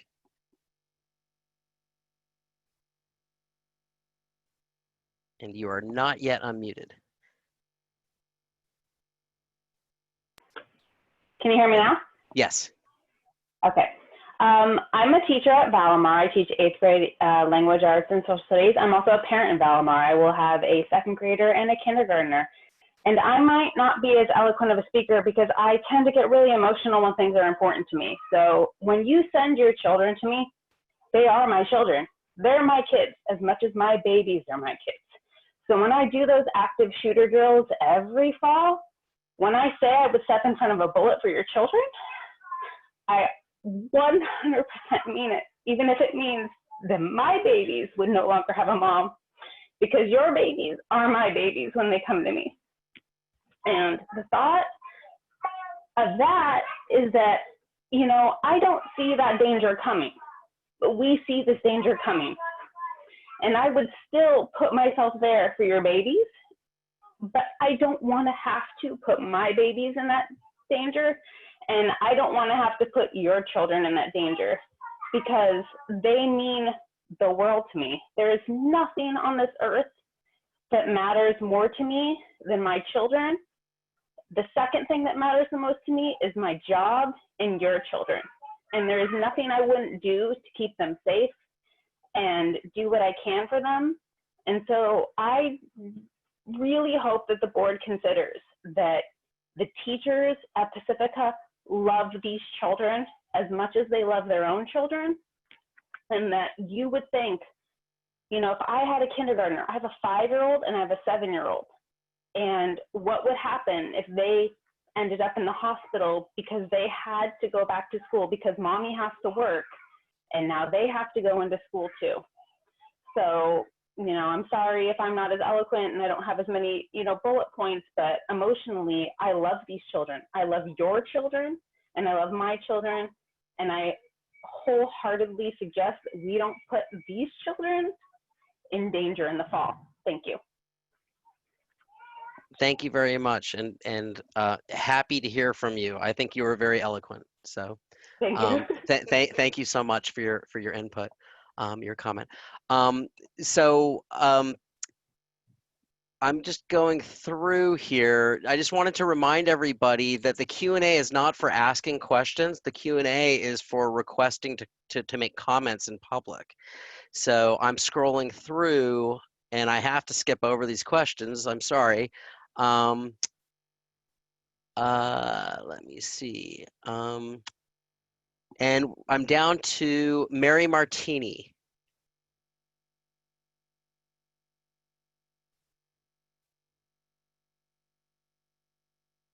And I'm not sure if she is still on.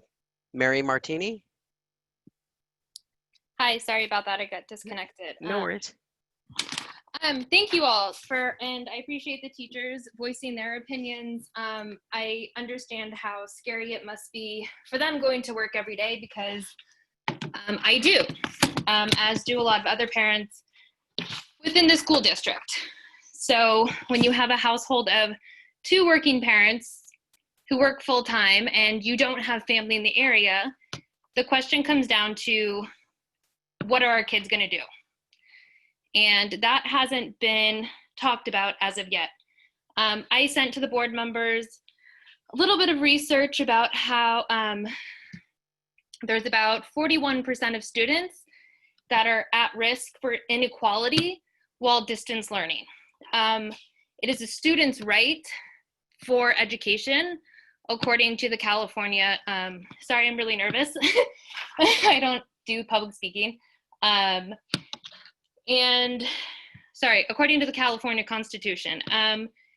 Within that, that includes our English learners, like you guys mentioned, our children with disabilities, low-income students, and so it's approximately like 1,271 students. I really appreciate a lot of the parents who've reached out and said that they are able to do distance learning. What I would like to see from the school district is that a questionnaire asking parents what they need. Like it's just as much as the parents who are able to provide distance learning for their children, it's also important to hear from the parents who aren't. And I really don't think a decision should be made until you hear from 100% of the families within the school district about what their needs are. And I really do appreciate everything the teachers did in the scramble at the end of the year. I was lucky to be part of a population of employed workers that was able to take the time for those 12 weeks. Most of us aren't though. So if I look at stopping to work, I can't afford to live here. I can't afford insurance. So there's other safety issues beyond my children stepping into that classroom.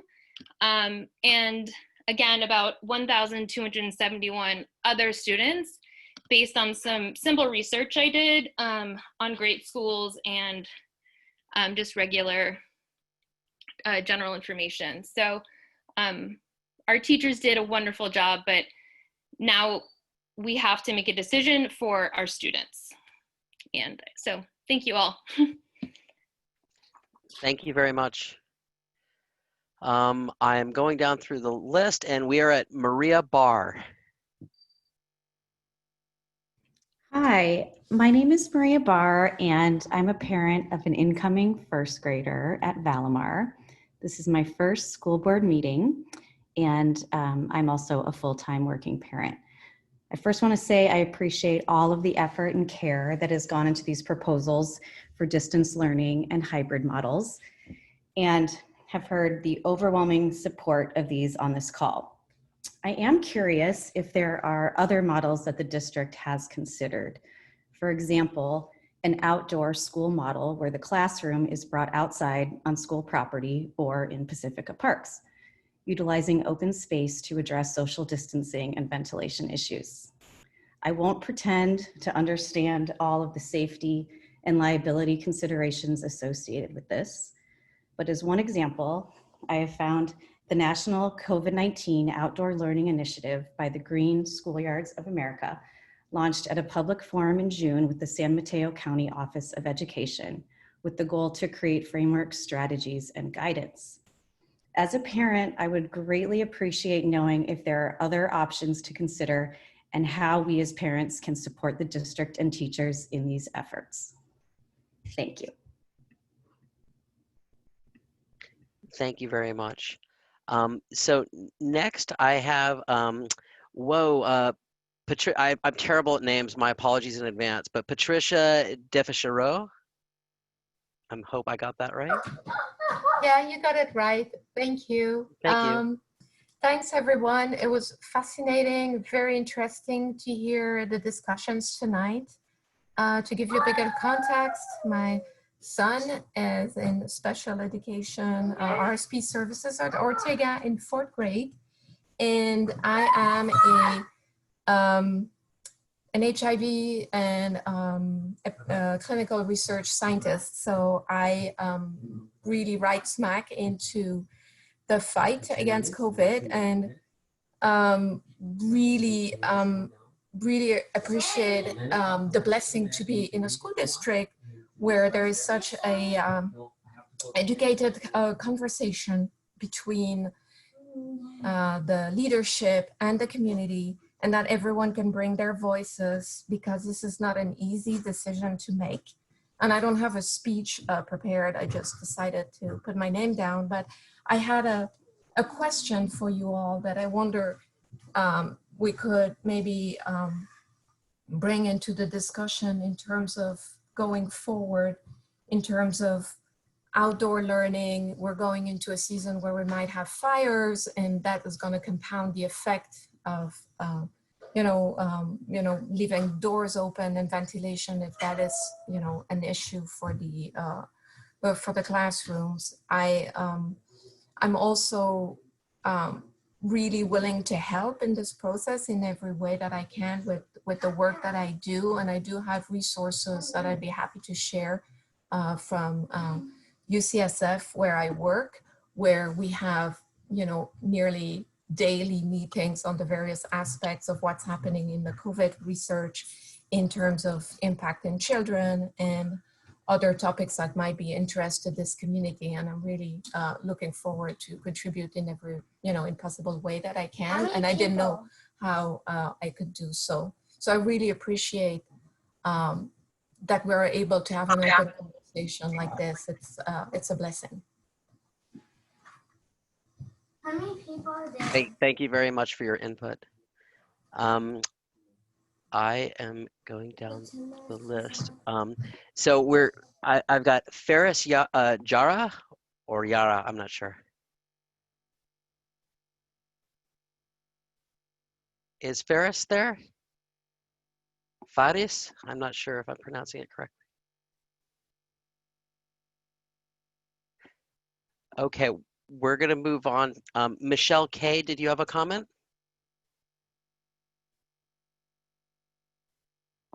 I'm wondering if we lost these people. Next, I have Krista Allen. Is Krista Allen still with us on this call, on this meeting?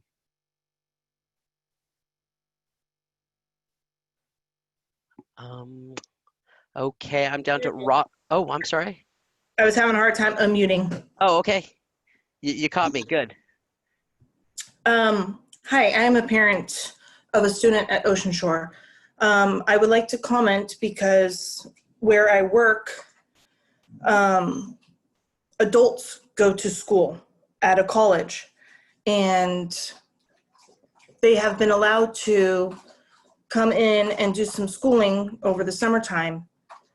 And what I have experienced while I was at work is that adults 18 to 30 or so years old, having to hear the teachers, the instructors, constantly reminding, along with myself, of them to make sure to put their mask back on, and you can't have your nose hanging out, and you guys can't be standing right next to each other hanging out and visiting. So to have kindergarteners through 8th grade trying to make sure that they stay distance with the 6 feet and keeping the masks on is something that I see to be very hard, especially being as adults cannot even comply to those recommendations in order to get their classwork done. So I do support the distance learning model until more stabilized and supportive measures are done before the students can go into the schools. And I want to respectfully have the board consider that and definitely make sure that numbers are down, because yes, we have skyrocketed since we left in March, and everybody needs to be safe no matter what. So thank you very much for your time. Thank you so much for your input. So I was, I think we are, oh, it says Ferris is still here. So Ferris Jara, you are up again. Hello, thank you for taking my comment. My name is Ferris Jara, and I'm the husband of a teacher. I really appreciate the conversation we're having, and I think it's a very good conversation to have. I have a couple serious reservations about in-person education this upcoming year. First of all, teachers' interactions with students impact the entire community. Many students and teachers live with an extremely high do live with extremely high-risk community members. We still need students in schools. We really do. School is the most important thing we could have our kids in. However, we still are not prepared for this. We still do not know the long-term impacts of COVID-19 disease on children or adults. Nobody wants blood on their hands. Thus far, there has been no comprehensive plan for teachers or students for that matter to get coronavirus tests regularly. There is no comprehensive plan for what happens in the event of an outbreak in our community, and there is no comprehensive plan in the event that a vaccine is in place and for students to all get vaccinated. I please urge you folks to accept the school board's recommendation for starting with distance learning and proceeding very cautiously with reopening plans. That is all. Thank you very much. Thank you. I am down to Paola Ladigan. I'm sorry if I've butchered your name. Paola?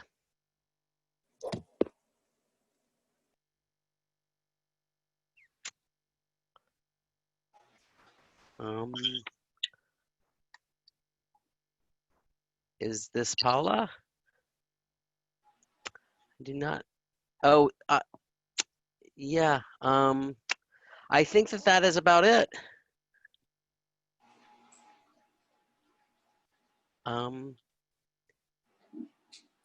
Yeah, so public comment is, oh. Did we hear from Maria Barr? I just want to make sure we didn't miss her.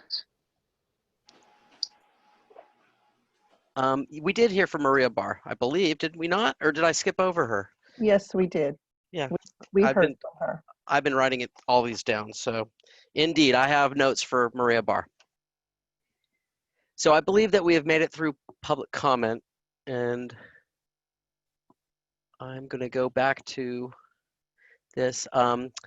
I think next we should have some discussion about this. I want to thank everybody who hung in there and was very patient and gave us their input. Board discussion, my fellow trustees, who would like to start the discussion? I can if you'd like. Certainly.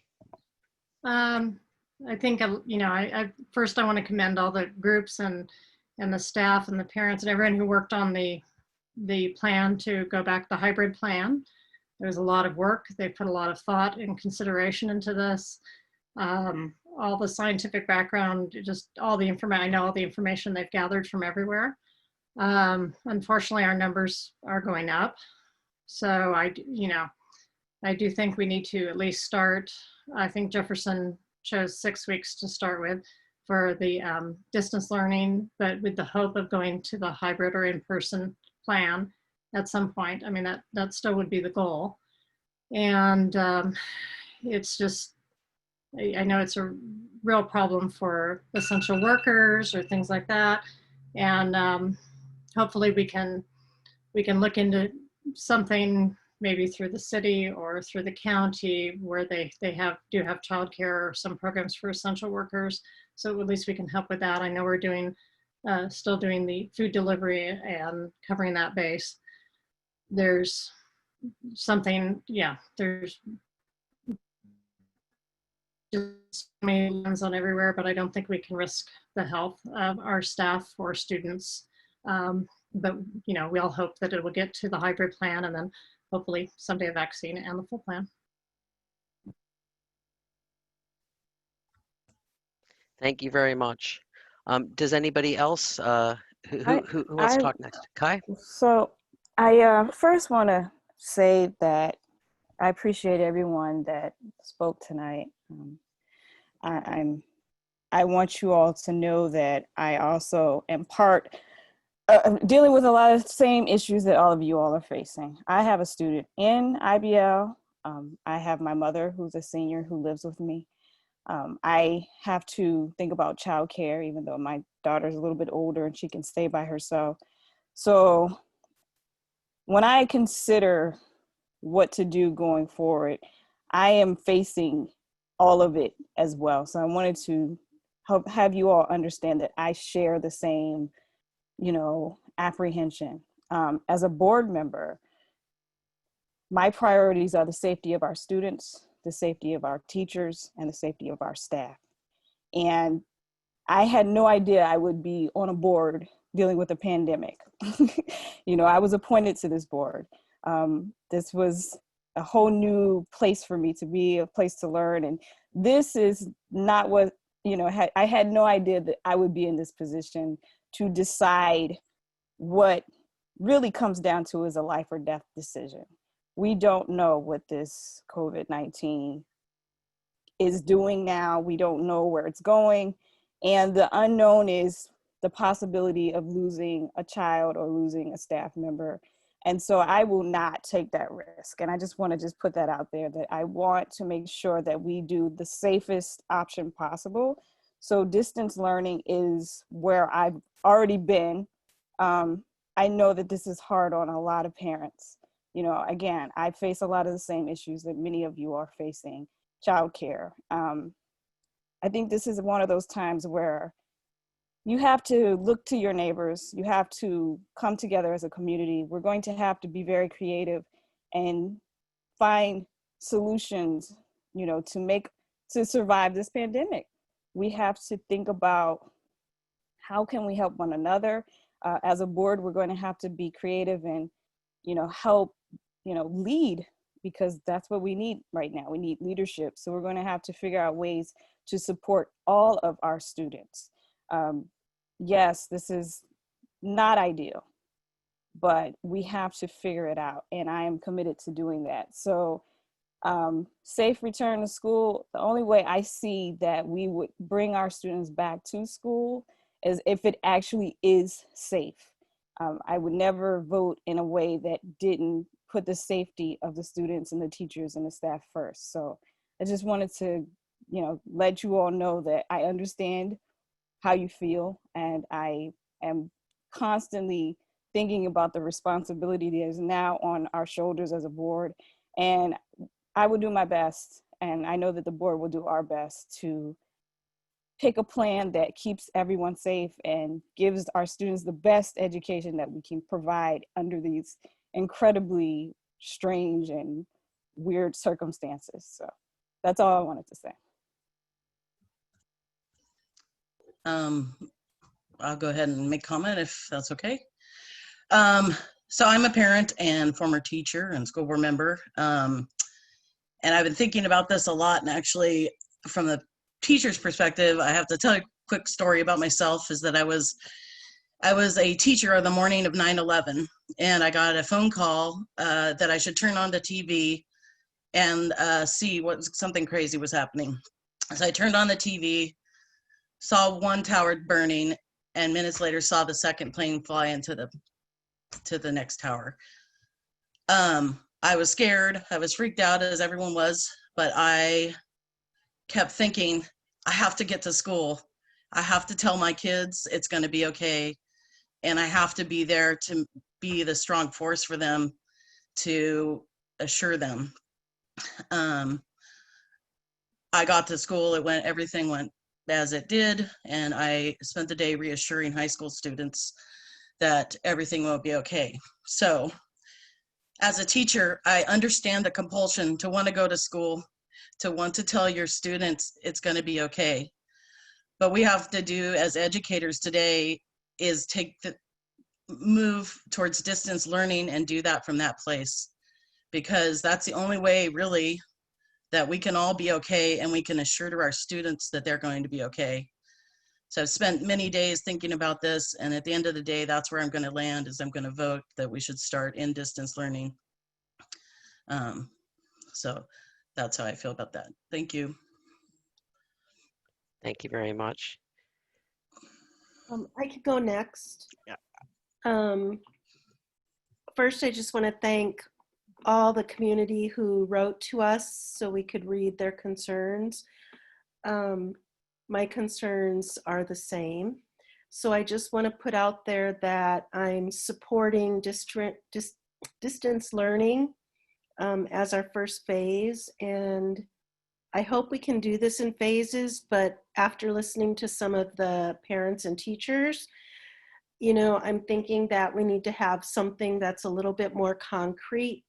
For example, Jefferson's looking at 6 weeks of distance learning right off the bat. I think it might be more stable if we look at something maybe at the Christmas break to see if we've even made it through flu season and see how the health is of the community at that time. I also share concerns about the disinfectants, you know, our employees, are we going to have enough time and enough product to make things safe for everybody? The ventilation, you know, they keep saying, you know, being outside is the best thing with social distancing. And so I am a little concerned about our kids being in an enclosed classroom, and I'm just wondering if we can explore outdoor classrooms or even utilizing some of our gymnasiums or larger rooms. The thing that you know, we had to go to distance learning right away when this crisis happened. And so what I really want to focus on is not only all of our students, but the most vulnerable students, and that would be special ed, anybody who has an IEP 504, is a foster youth, English learner, anybody who falls into medically fragile.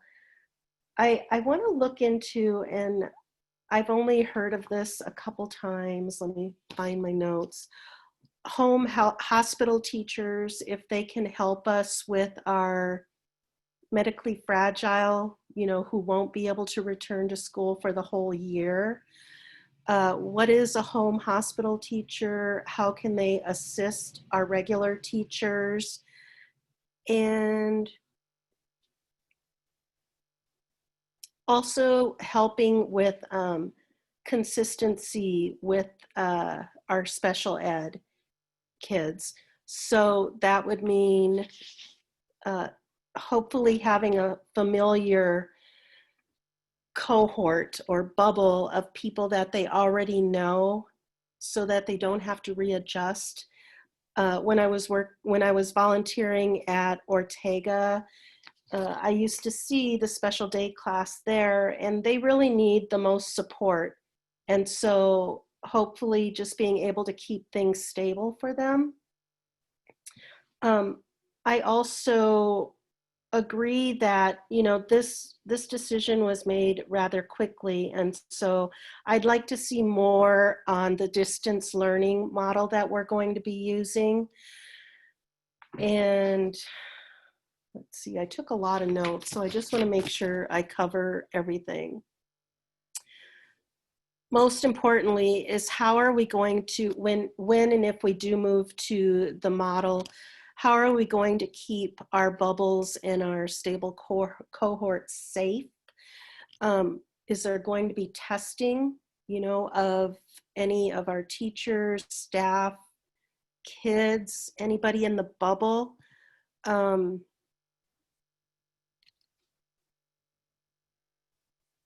I just really want to focus on the science of everything too, because there's a lot of rhetoric that's out there right now. So I know that Pacifica only has 81 cases. I don't want to say only 81, but a lot of our students come from Daly City, and Daly City has quite a bit. I think it's over 500 cases. And so the new numbers will come out Friday. So I think when we look at the safety of our schools and having the kids coming back into the classrooms, we need to include that number as well, because we do have kids coming from Daly City. I think that's it. Oh, I just want to make sure too that I do think that keeping the spots available for the same, child in that school, whether they choose distance learning all year, is really important. So maybe, we're looking at that later. I think that's really important. The kids, the parents, none of us asked for this. And so I think keeping everybody as stable as possible and safe is really important. And I think that's all I have to say. Thank you very much. So evidently Paola was not unmuted by the host here. So, but she did take the time to write in her comment. So I'm going to read it very quickly. And it says, unfortunately, I was not unmuted by the host. Mother of 2 Cabrillo kids, and both parents work full-time. I support the distance learning plan, but would request some innovation, outdoor learning, teaching sessions for parents because we are terrible teachers. I also am concerned about the social trauma of being at school with a mask and not being able to hug your friends. I support the teachers and Heather and would like more attention towards improving DL instead of figuring out a hybrid. So I hope I did you justice, Paula. And I'm sorry about not managing to unmute you. We'll try better next time. I wanted to put in my 2 cents. This has been easily the most difficult decision that that I've had to think about since being on the board, and it's my 4th year. The first thing that I want to say is I want to bring us all back to the priorities that the board agreed on June 24th. And these have not changed, and we are all holding steadfast. And it's if you want to look these up again later, there's slide 4 in the presentation that Superintendent Olson and others gave. But number 1, our highest priority is the safety of our students, their families, and our staff. And number 2, to the degree that we can do so safely, we want to have students on campus as much as possible. So we're holding to this. I've heard so much compelling argument or debate about I can't remember who said it, about us being safe, not just feeling safe, or feeling comfortable, but really being safe. And I have to say that there's so much uncertainty, so many unknowns, so many question marks right now, that it has pushed me to be much more feeling like we have to be much more risk averse, right? And try to be prudent about our decisions, and hearing from the families and the staff. Now, I'm torn because I know that there are those families out there whose livelihoods are at stake here as well. But we have to balance these 2 things and weigh them against each other. Right now, I think it's just too uncertain, at least for my taste, to think about the hybrid, or if we're calling it the continuum model now. And another person already said that going to a distance learning will help us buy time. Now, of course, this doesn't help families whose livelihoods are at stake. So I think that we have to really try to figure out ways that we can free up these parents by providing childcare options or looking into them. Now, I know we don't have a lot of capacity to do that, but I think that we have to strive to look for options there. Let me see. I had a couple of questions as well for the administration. So my first question is, I'm so happy that a quarter of our teachers went to the county PD on distance learning. And I think that's great. I'm wondering if we have any plans for those teachers to try to communicate what they've learned to their peers within PSD. That is, call it a train the trainer model, or at least passing along the knowledge that they've gained. Because if we're at least for the time being, it sounds like we're all sold on going full into distance learning. We really have to up our game, and if we can pass along some of that knowledge that the quarter of our teachers learned to the 75% of our teachers that didn't make it to the training, that would be great. So that's my first question. I guess I'll pitch it to either Superintendent Olson or Mr. Lucy. I don't know if Superintendent Olson. Oh no, she's here. I just got right back on. So I didn't hear the whole question. Yeah, I can take it and then you can fill in. It's okay. About the 30 plus teachers that were part of the PD through San Mateo County. And to answer your question, Jesse, we've already kind of pooled information from them, but there will be a concerted effort to get, to allow them to share their expertise. From the feedback that I've received from the teachers that have been on this, they called it a wonderful experience. I mean, a very beneficial experience.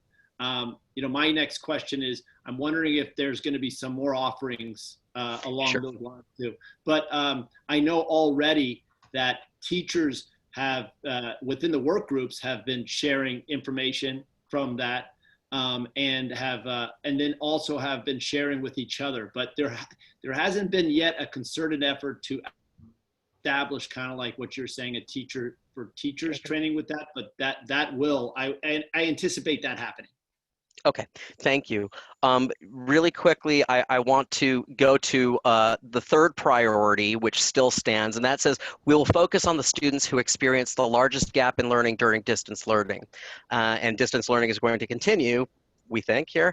So this includes students who receive special education services, are English learners, foster youth, or socioeconomically disadvantaged. So I want to echo concerns from my fellow trustees, such as Trustee Villalobos, that we really want to try to prioritize the learning for those kids that we would expect not to get the most out of distance learning. That is, we really have to up our game for these types of students. So this question is for Ms. Carrillo, and that is for our special education students who have IEPs. Are there any plans to try to review the IEPs and then figure out how we're going to adapt the services in there to distance learning delivery? Yes, thank you. I think given that the circumstances have changed just so quickly or so recently, we are looking to really understand, again, like from a very sort of granular level of where each of those students are, and really build upon the practices that were working in the spring and those that weren't. So one example is that some students, in terms of devices that students were accessing, some really needed like an iPad versus a Chromebook, and like wanting to really deliver those tools and materials in a way that would best meet their needs. And that as we now have more information about what that's going to look like, we're working to really look carefully as the case managers reviewing each of their IEPs. Okay, thank you very much. My last question is a quick one, and then I'm going to open it up to my trustees here. But how many classified staff need Chromebooks currently? So, what are we thinking of in terms of this fund me or looking for sponsors from corporate sponsors to maybe donate money for Chromebooks? What's our need here? So it's about 140 people. It's not 140 FTE. Many of them have part-time jobs, but they are about 140 individuals. And so at $300 per Chromebook, I think I had it, I don't remember off the top of my head, but about $45,000. Okay. Thank you. Those are my questions. I don't want to hog any more time, but I do want to invite my fellow trustees to ask any questions.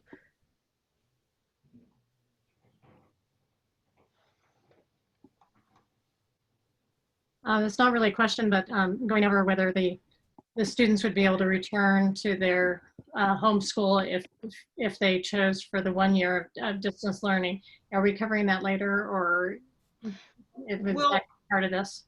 Yep, we'll discuss that in the enrollment. There's a part on board policy, and we'll discuss that. Okay. Thank you. Okay. I have a question. This is probably for Heather or Julie.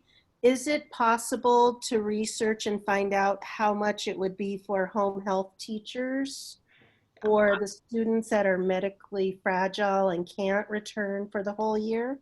Yep. I actually am happy to talk about what that is because we had that in my previous district, and it wasn't any one position, but it typically was if a kid is out and unable to come to school. It is very much an independent study where a teacher would go and perhaps work with the student about 1 hour per day. It's not anything like being as a part of a distance learning program where you're a part of a full classroom, as it's typically if you're at home. They're also typically for students that are really too ill to come to school, and so maybe their attendance is not even, or other kinds of things. So we can do more research. We would not hire a position, but what we typically would do is I guess in this kind of situation where someone is working if a teacher is working during the day, in my previous district, we would contract or do extra hourly with the teacher where they might go to the student's home if it were safe. I think this situation, I don't know if that would be safe. If they're immunocompromised, typically you're trying to limit their exposure to others. Just to follow up with that a little bit, I know this is, thinking outside of the box, just being as flexible as possible and offering support to those kids that need the extra support of a home health teacher, the ones that might have 504s, IEPs. I'm just really trying to think outside of the box for more support for our vulnerable kids. There would be qualifying conditions, and if a student met that, we could provide that service. Again, I would say if a student is getting what they need from the typical providing services, that's probably the best place, the least restrictive environment. It's typically not a service that's added on to a bunch of other services. It is the method of delivery of instruction. So we can certainly explore it. Julie can explore that and see some different models on that. But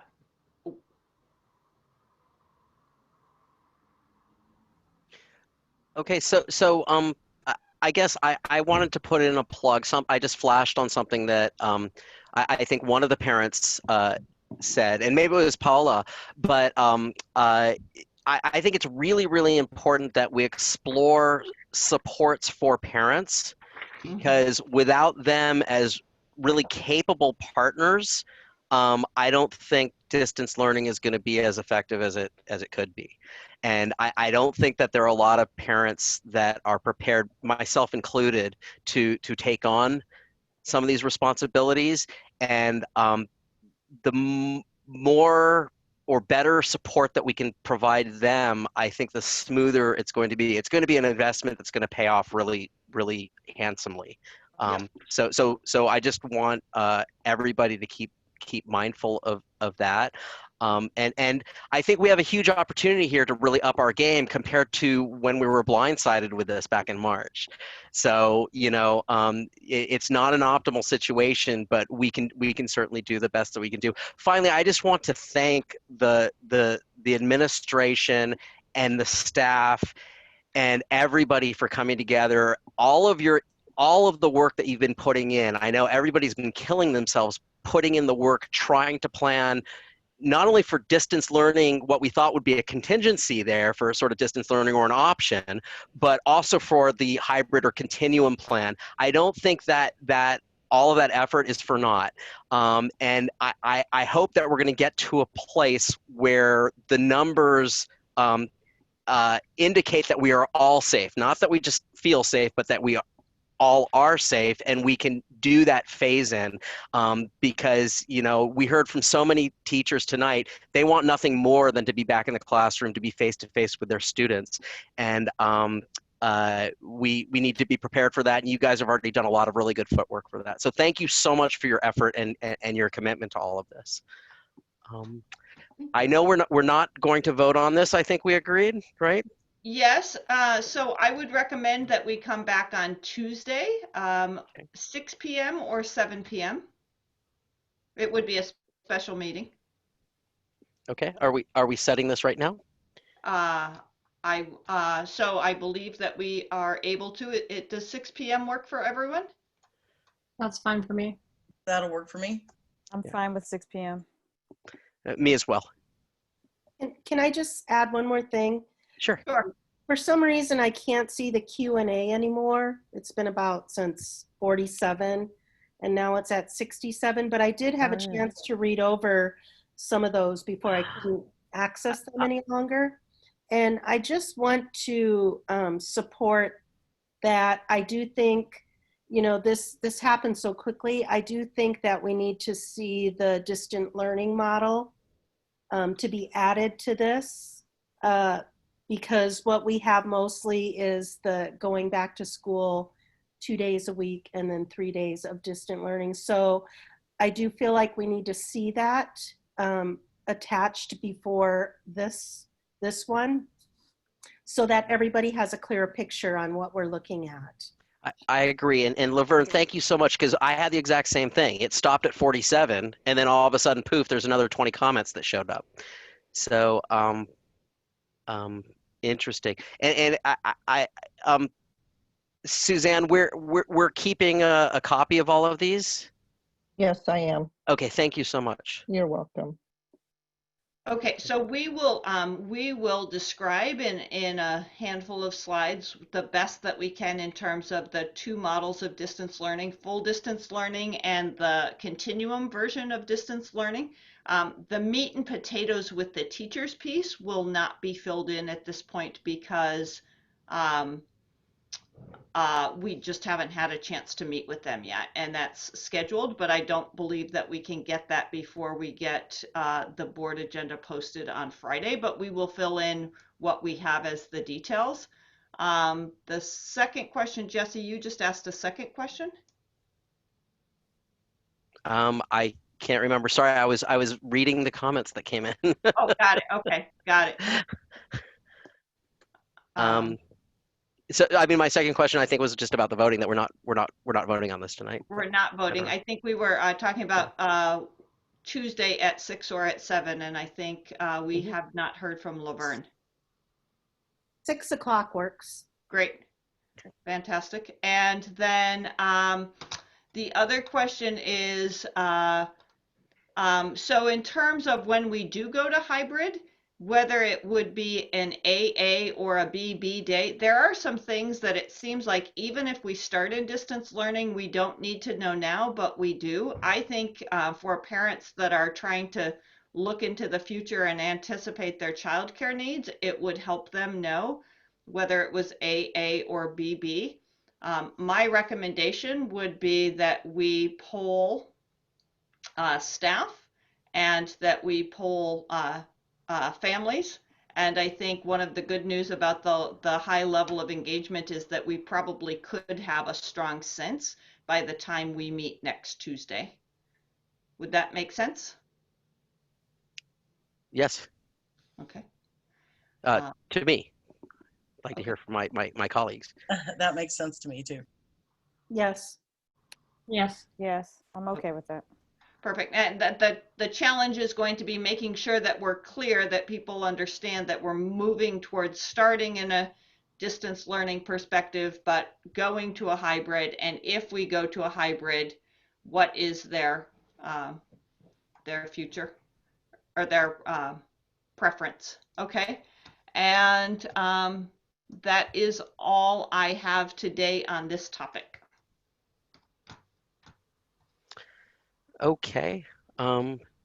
So let's move on to item 10B, resolution number 2020-06-24-F, George Floyd and Black Lives Matter resolution and affirming commitment to stand together against institutional racism. Surely. This is the resolution that was on the last board agenda, and we approved it with the revisions as revised, and these are the revisions. So there's no need for approval. It's just the final draft is posted. Thank you very much. And I reread it, and I think it reads wonderfully. I think it's a great statement. So thank you for getting that done. I also wanted to thank the trustees Villalobos and Doggett for giving us their personal stories last meeting. So thank you very much for that.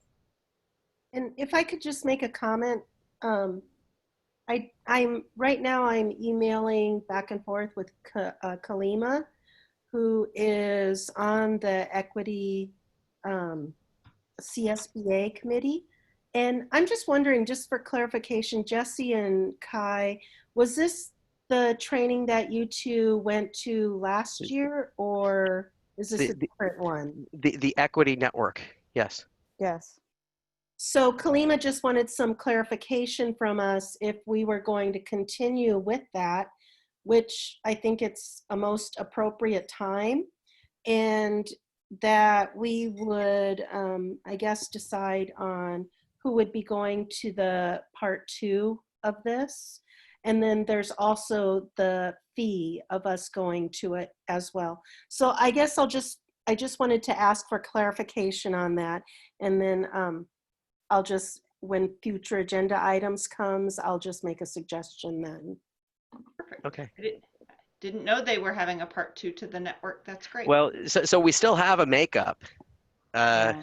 So at least one more session. So I assume that they'll be also mentioning that. So we'll let you know when we attend. All right. Thank you. Okay. So item 10C, resolution number 2020-07-15, calling for an election.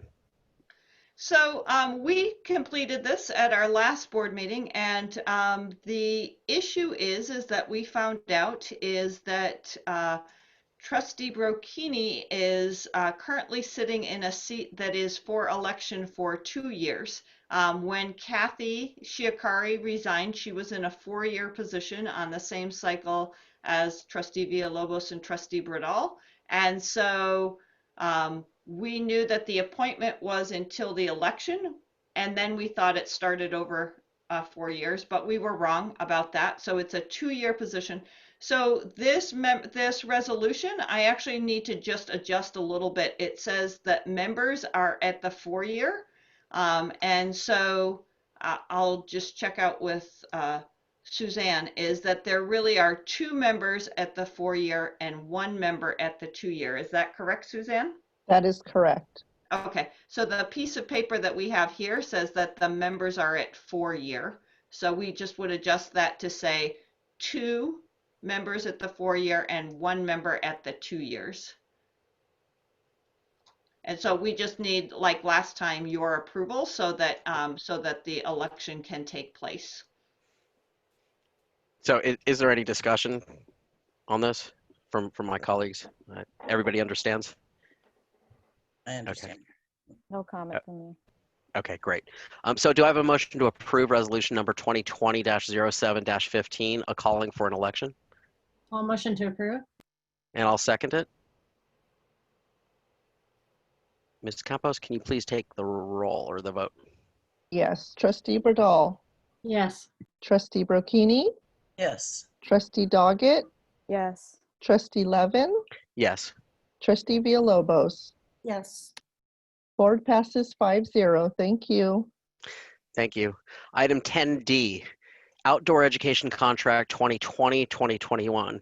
Mr. Lucy. So what I bring before you is a recommendation to approve the contract with San Mateo County for outdoor education. And the outdoor education is a program that happens every single year, and it's for all the fifth graders in Pacifica School District, and they participate for free. It's funded by the parcel tax funds. And a little different this year. This would have been brought to you a lot earlier, a couple of months earlier, but there have been the program, the outdoor education program staff has been putting together of how they're going to provide this with COVID-19. And one of the big changes, well, first of all, they are following the pandemic recovery framework outlined in San Mateo County. And so they're kind of under the same guidelines as school openings. And as of now, they are planning, if they're going to do any school visits during the winter or this fall and winter, they're going to be doing them one school at a time so that they don't have schools mixing. So only one school can be on the site during the week. And which means, because our schools don't have a large number of fifth graders at each of the schools to hit their minimum for their staffing, that they're moving our program to the spring. So those dates haven't been confirmed, what particular dates that they would be. And again, that's all contingent on if it's safe to do so and so on. But the reason why we're asking for this contract to be approved, to be signed, is that they do have a contingency plan.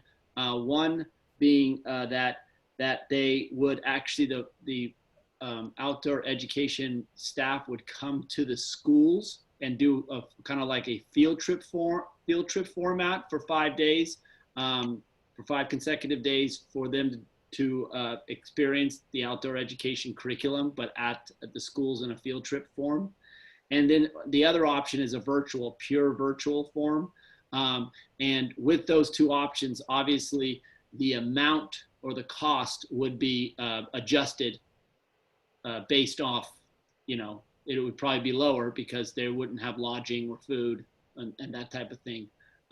So again, just like pretty much everything else, it's going to be dependent on where we're at in the spring.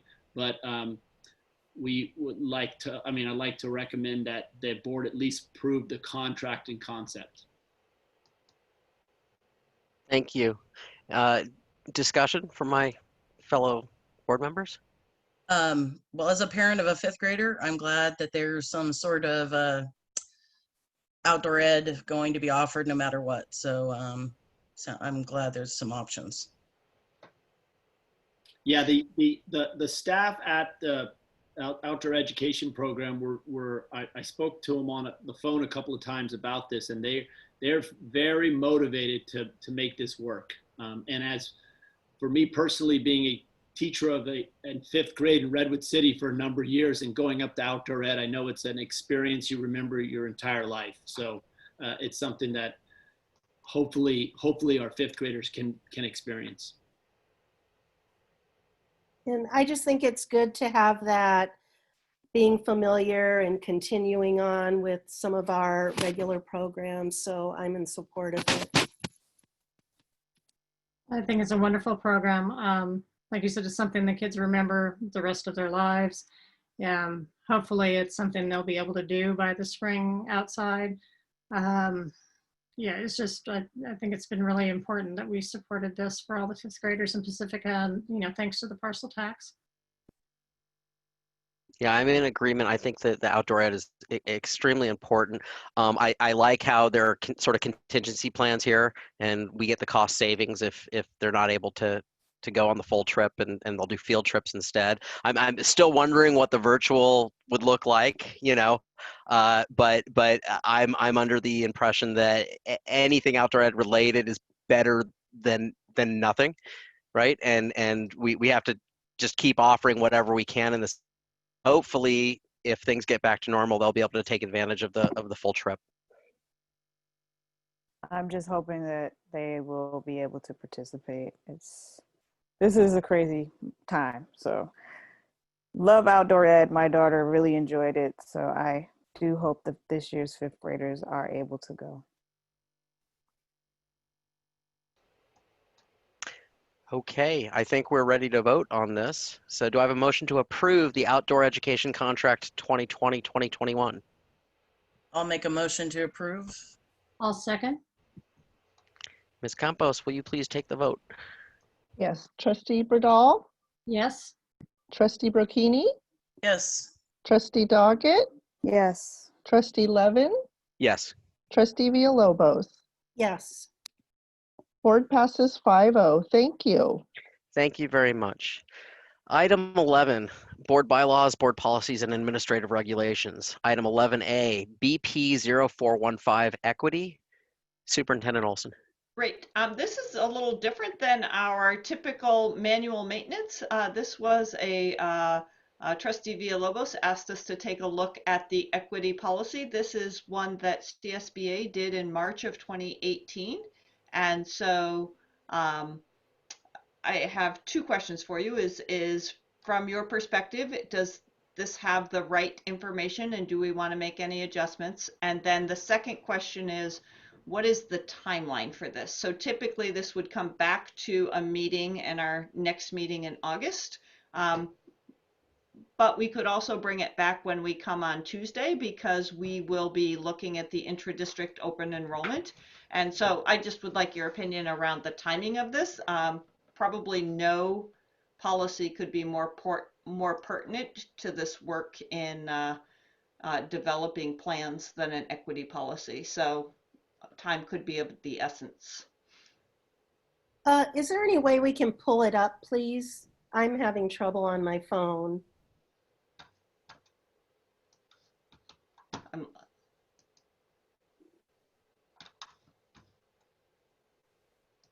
Can you see it?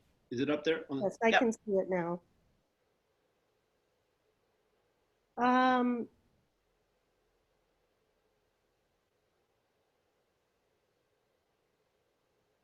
I think near where it says gender and gender identity, if we could put the LGBTQ in there as well as the language, if what all the other board members think of adding something to it.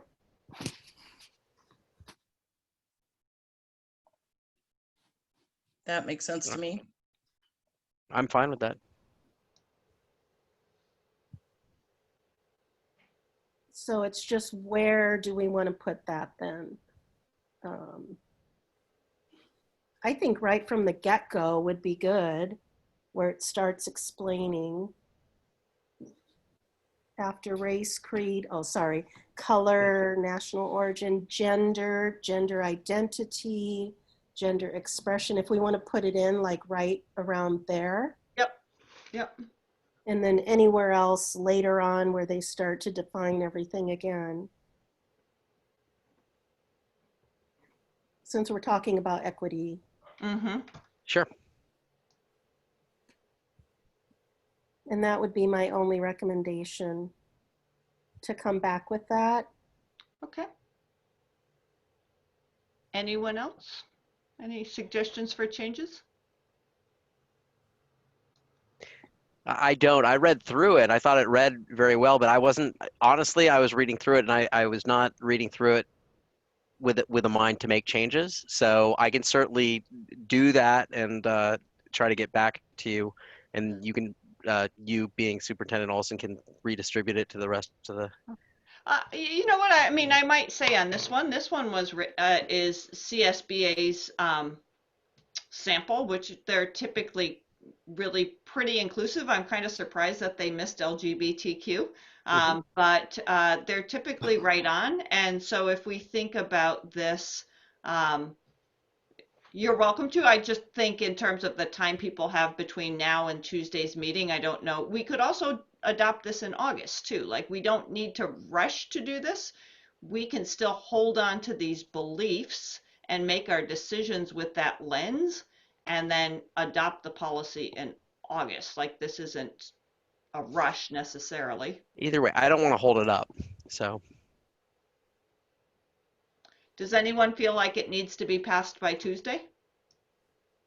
I don't feel like it. I feel like maybe at the next regular board meeting. Yeah, I think we can wait till the next regular meeting. Perfect. Okay.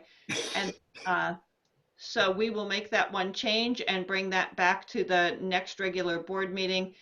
We would bring that back, I think, to consent unless you wanted to discuss it publicly.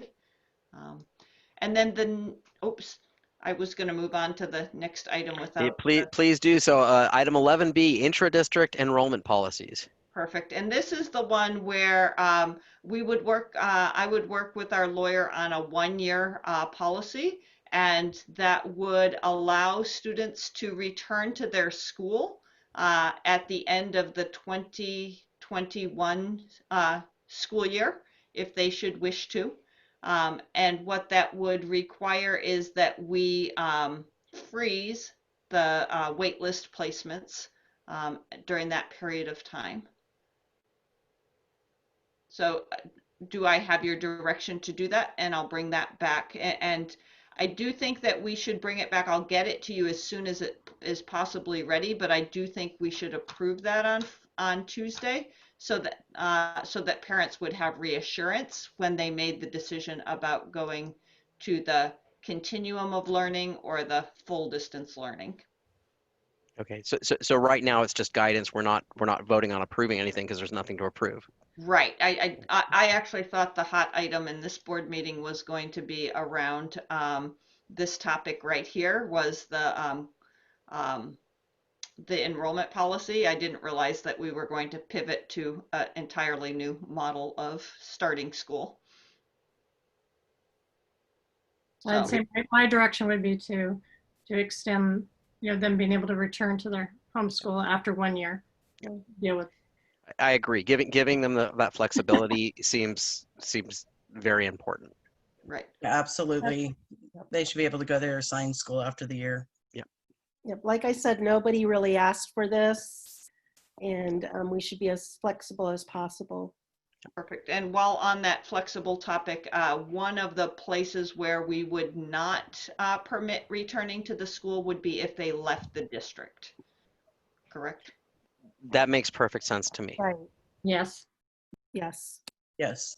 Thank you for that direction. I will try to get you something by Friday so that you will, Okay. Actually, I guess I need to get it to you by Friday since we're posting a board agenda. Okay. I think Friday's meeting will be a special meeting. It won't be a regular meeting, so might not need to be posted, but I'll get it to you as soon as it's done. We left, in terms of future agenda items, we left the future agenda items a little clear, but we do have some things that we want to put on there. So we'll bring the equity board policy on there. We also said at that time that on August 5th that we would discuss our equity committee. We may want to see where we are with the opening of school and the information that people need, so that so it doesn't get crowded to the back. But if it seems like it's going to be a normal meeting, that would be a good topic to discuss so that we can get started. I think August 26th, if everybody else is okay with it, just because of tonight's discussion. Okay. If everybody else is okay with that. Heather, I did have a question. Sure. Do you think it's going to be possible to know what the first day of school is after Tuesday's meeting? Or is that going to involve some more negotiations with the union? We actually get to, that's not negotiable on that end. I think we can know for the most part on the first day of school. Let me think about that one. I don't think it's to our, if we're ready with a distance learning program, I don't think it's to our advantage to move the start date back. And I think we could move some of the days for professional development. So good question. I'm a little stumped in the lateness, but I think we're close. Yes, I think we could probably know that Tuesday. Yeah, I just think that'll be a question. The next question is what's the first day of school, right? I don't see us moving the start date back by a week. I think that starting in distance, like if we were going to start in person, we might have needed more time to get ready, but I don't see us as needing that. It's probably around the professional development days. So But it will be in that week. But Linda, I mean, I could see that being the next, probably that's already a question that's in parents' minds right now. But I guess it might seem a little less meaningful than it did before, but we have put a lot of emphasis on matching Jefferson Union's calendar, right? And of course, people aren't physically traveling right now, but still, it might be inconvenient to offset our calendars, right? If you're going distance learning, because then you're, I don't know. Let's say that some families want to take their last couple days off together at home or go out for a walk or whatever, and instead they have one child that's distance learning and the other one's not, right? So. I think Jefferson is planning to start a week before us. Oh, okay. Okay. Yes, Laverne gives that a nod. Yeah, they're much earlier than us. I think actually the teacher rep or the union president was asking for a vote on that just so they could make sure. Can I just clarify something? Sure. Can we add to the agenda about the equity program? Because I think it's going to be an additional $3,000, and I think that's something that we would have to discuss and vote on. Or is there any way that, Jesse, maybe you could follow up and ask, since we didn't know there was a part 2? Sure. I can ask. Do you know that 3,000 was that was for 2 people, Laverne? I'm not sure, but okay. I think it was mainly because of the speaker who comes and mediates the conversations that are happening. Yeah. Okay. And yeah, I can also just get clarification from Kalima too. But are you guys still going to those, or is it over, or is there? I mean, we had three or 4 sessions, but then the last session or 2 got canceled. And but they never said that it was over. It was always like we will reschedule. So that's why I'm just wondering if there's at least one more, right? And I didn't realize that there was a second round. Maybe I should have that there was a second round coming up. Wouldn't we have already paid for it? So maybe it's just a confusion that needs to be cleared up. Like if you and Kai are going, wouldn't we have already approved and paid for that? I can't remember signing up, but I'll follow up with Kalima and get clarification for us, okay? Okay. And then we have to decide if there's a second round, do another 2 people want to go rather than, Kai and myself. I mean, I'd love to go again, or if it's different, right? But if it's going to be sort of the same thing, then it's clearly another 2 of us should go, I think. Okay. So then for the most part, the meeting so Tuesday, we're going to bring you back more detail on the distance learning plans, and we're going to bring you back information that we have from both staff and family surveys. Not that that would necessarily be complete, but I'm finding people to be extremely communicative. So sharing that. And then also the proposal for the change in the 1-year policy. So we'll bring those back for Tuesday at 6 p.m., which will be a special meeting. And then on the 8th of August is where we would look at the equity board policy. Okay. And then mostly keep that open for different kinds of beginning of the school things. Jesse?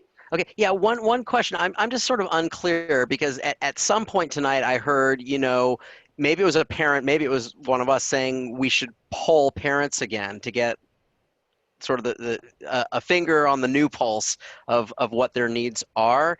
And I'm not sure. I mean, right now we're supposed to vote next Tuesday. That's pretty quick. That you'd have to get a very short poll out like immediately to be able to provide us any information before Tuesday.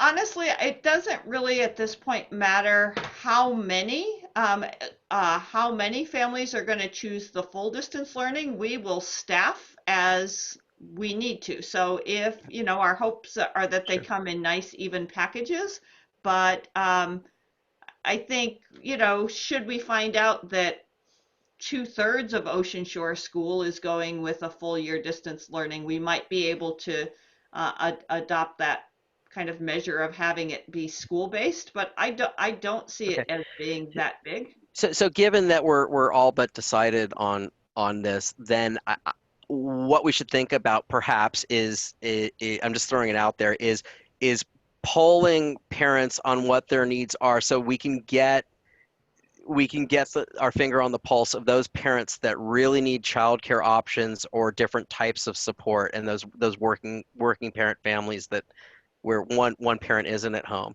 And I really don't want to just move ahead and forget about them, right? Okay.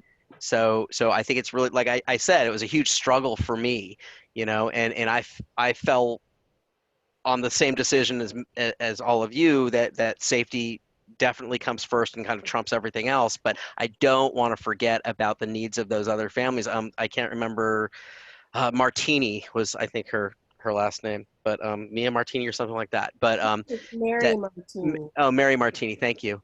But I just don't, I have a feeling that she's not the only one. No, I absolutely know that there are lots of parents that you didn't hear from today, and part of their issue is childcare. Even if they had a childcare spot, paying for childcare.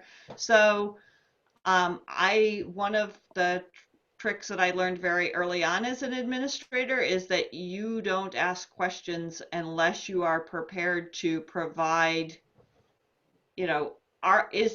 if 50% of our parents said they needed childcare, yeah, is that something that we could provide? Sure. Can I ask the question? Mm-hmm. Is there any way we can get a follow-up somehow to that question by asking our partners, TTT, what their capacity is at right now, or what they're projecting their capacity to be at as far as enrollment into childcare? So they have been waiting for us to kind of indicate what our schedule was, and then they would go from there.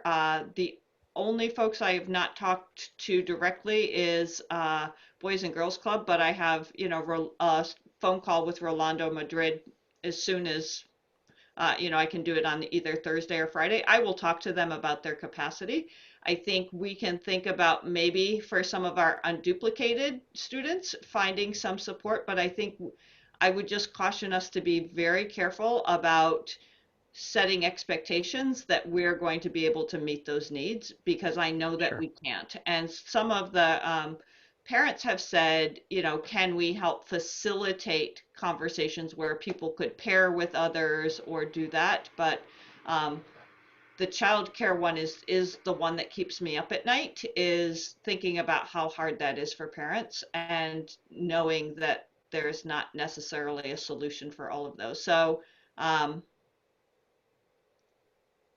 don't want to say I'm not willing to ask a wide range of questions. We have to be very careful about giving people the impression that we're going to be able to solve those problems. Sure. Managing expectations is everything. So I get that. So and I appreciate your in-depth thinking about that. I have one request. Yeah. There's been so much going on.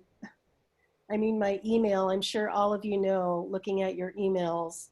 Is there any way we can just, for a future agenda item, get the dates of our committees, our wellness committee, all of our different activities that we usually do, if we have any dates of those, or how are we going to do those over Zoom, just so we know what our next few months look like? Yeah, I'll be honest, we haven't touched those in terms of any of them. Like they're just still out there, but we'll put That's that an on answer. we'll put that on the August 26th. I do think Yeah. that we'll be doing back to school night virtually. We'll be doing most everything virtually, and so we'll get those on the calendar as well. So Okay, thank you. Will we be having a closed session on Tuesday? no, I don't think we need to have closed session. Does that sound okay to you? I see no need for closed session. Perfect. But I want to hear from my colleagues. We don't need to. I don't think we need. Yeah. Okay. Okay. No I need. think we have enough to do, right, between now and then. Okay. Okay. So I think that we are here. It's 10 o'clock on the nose. You guys are stellar. So thank you so much for all of the careful thought about this. These are super trying times, but you know, if we work together, we'll make it through. So thank you so much. I will talk to all of you on Tuesday, and I'm going to adjourn this meeting at 10:01 p.m. Thank you. Bye-bye. Thank you. Good night, everyone. Good night, everybody. Thank you.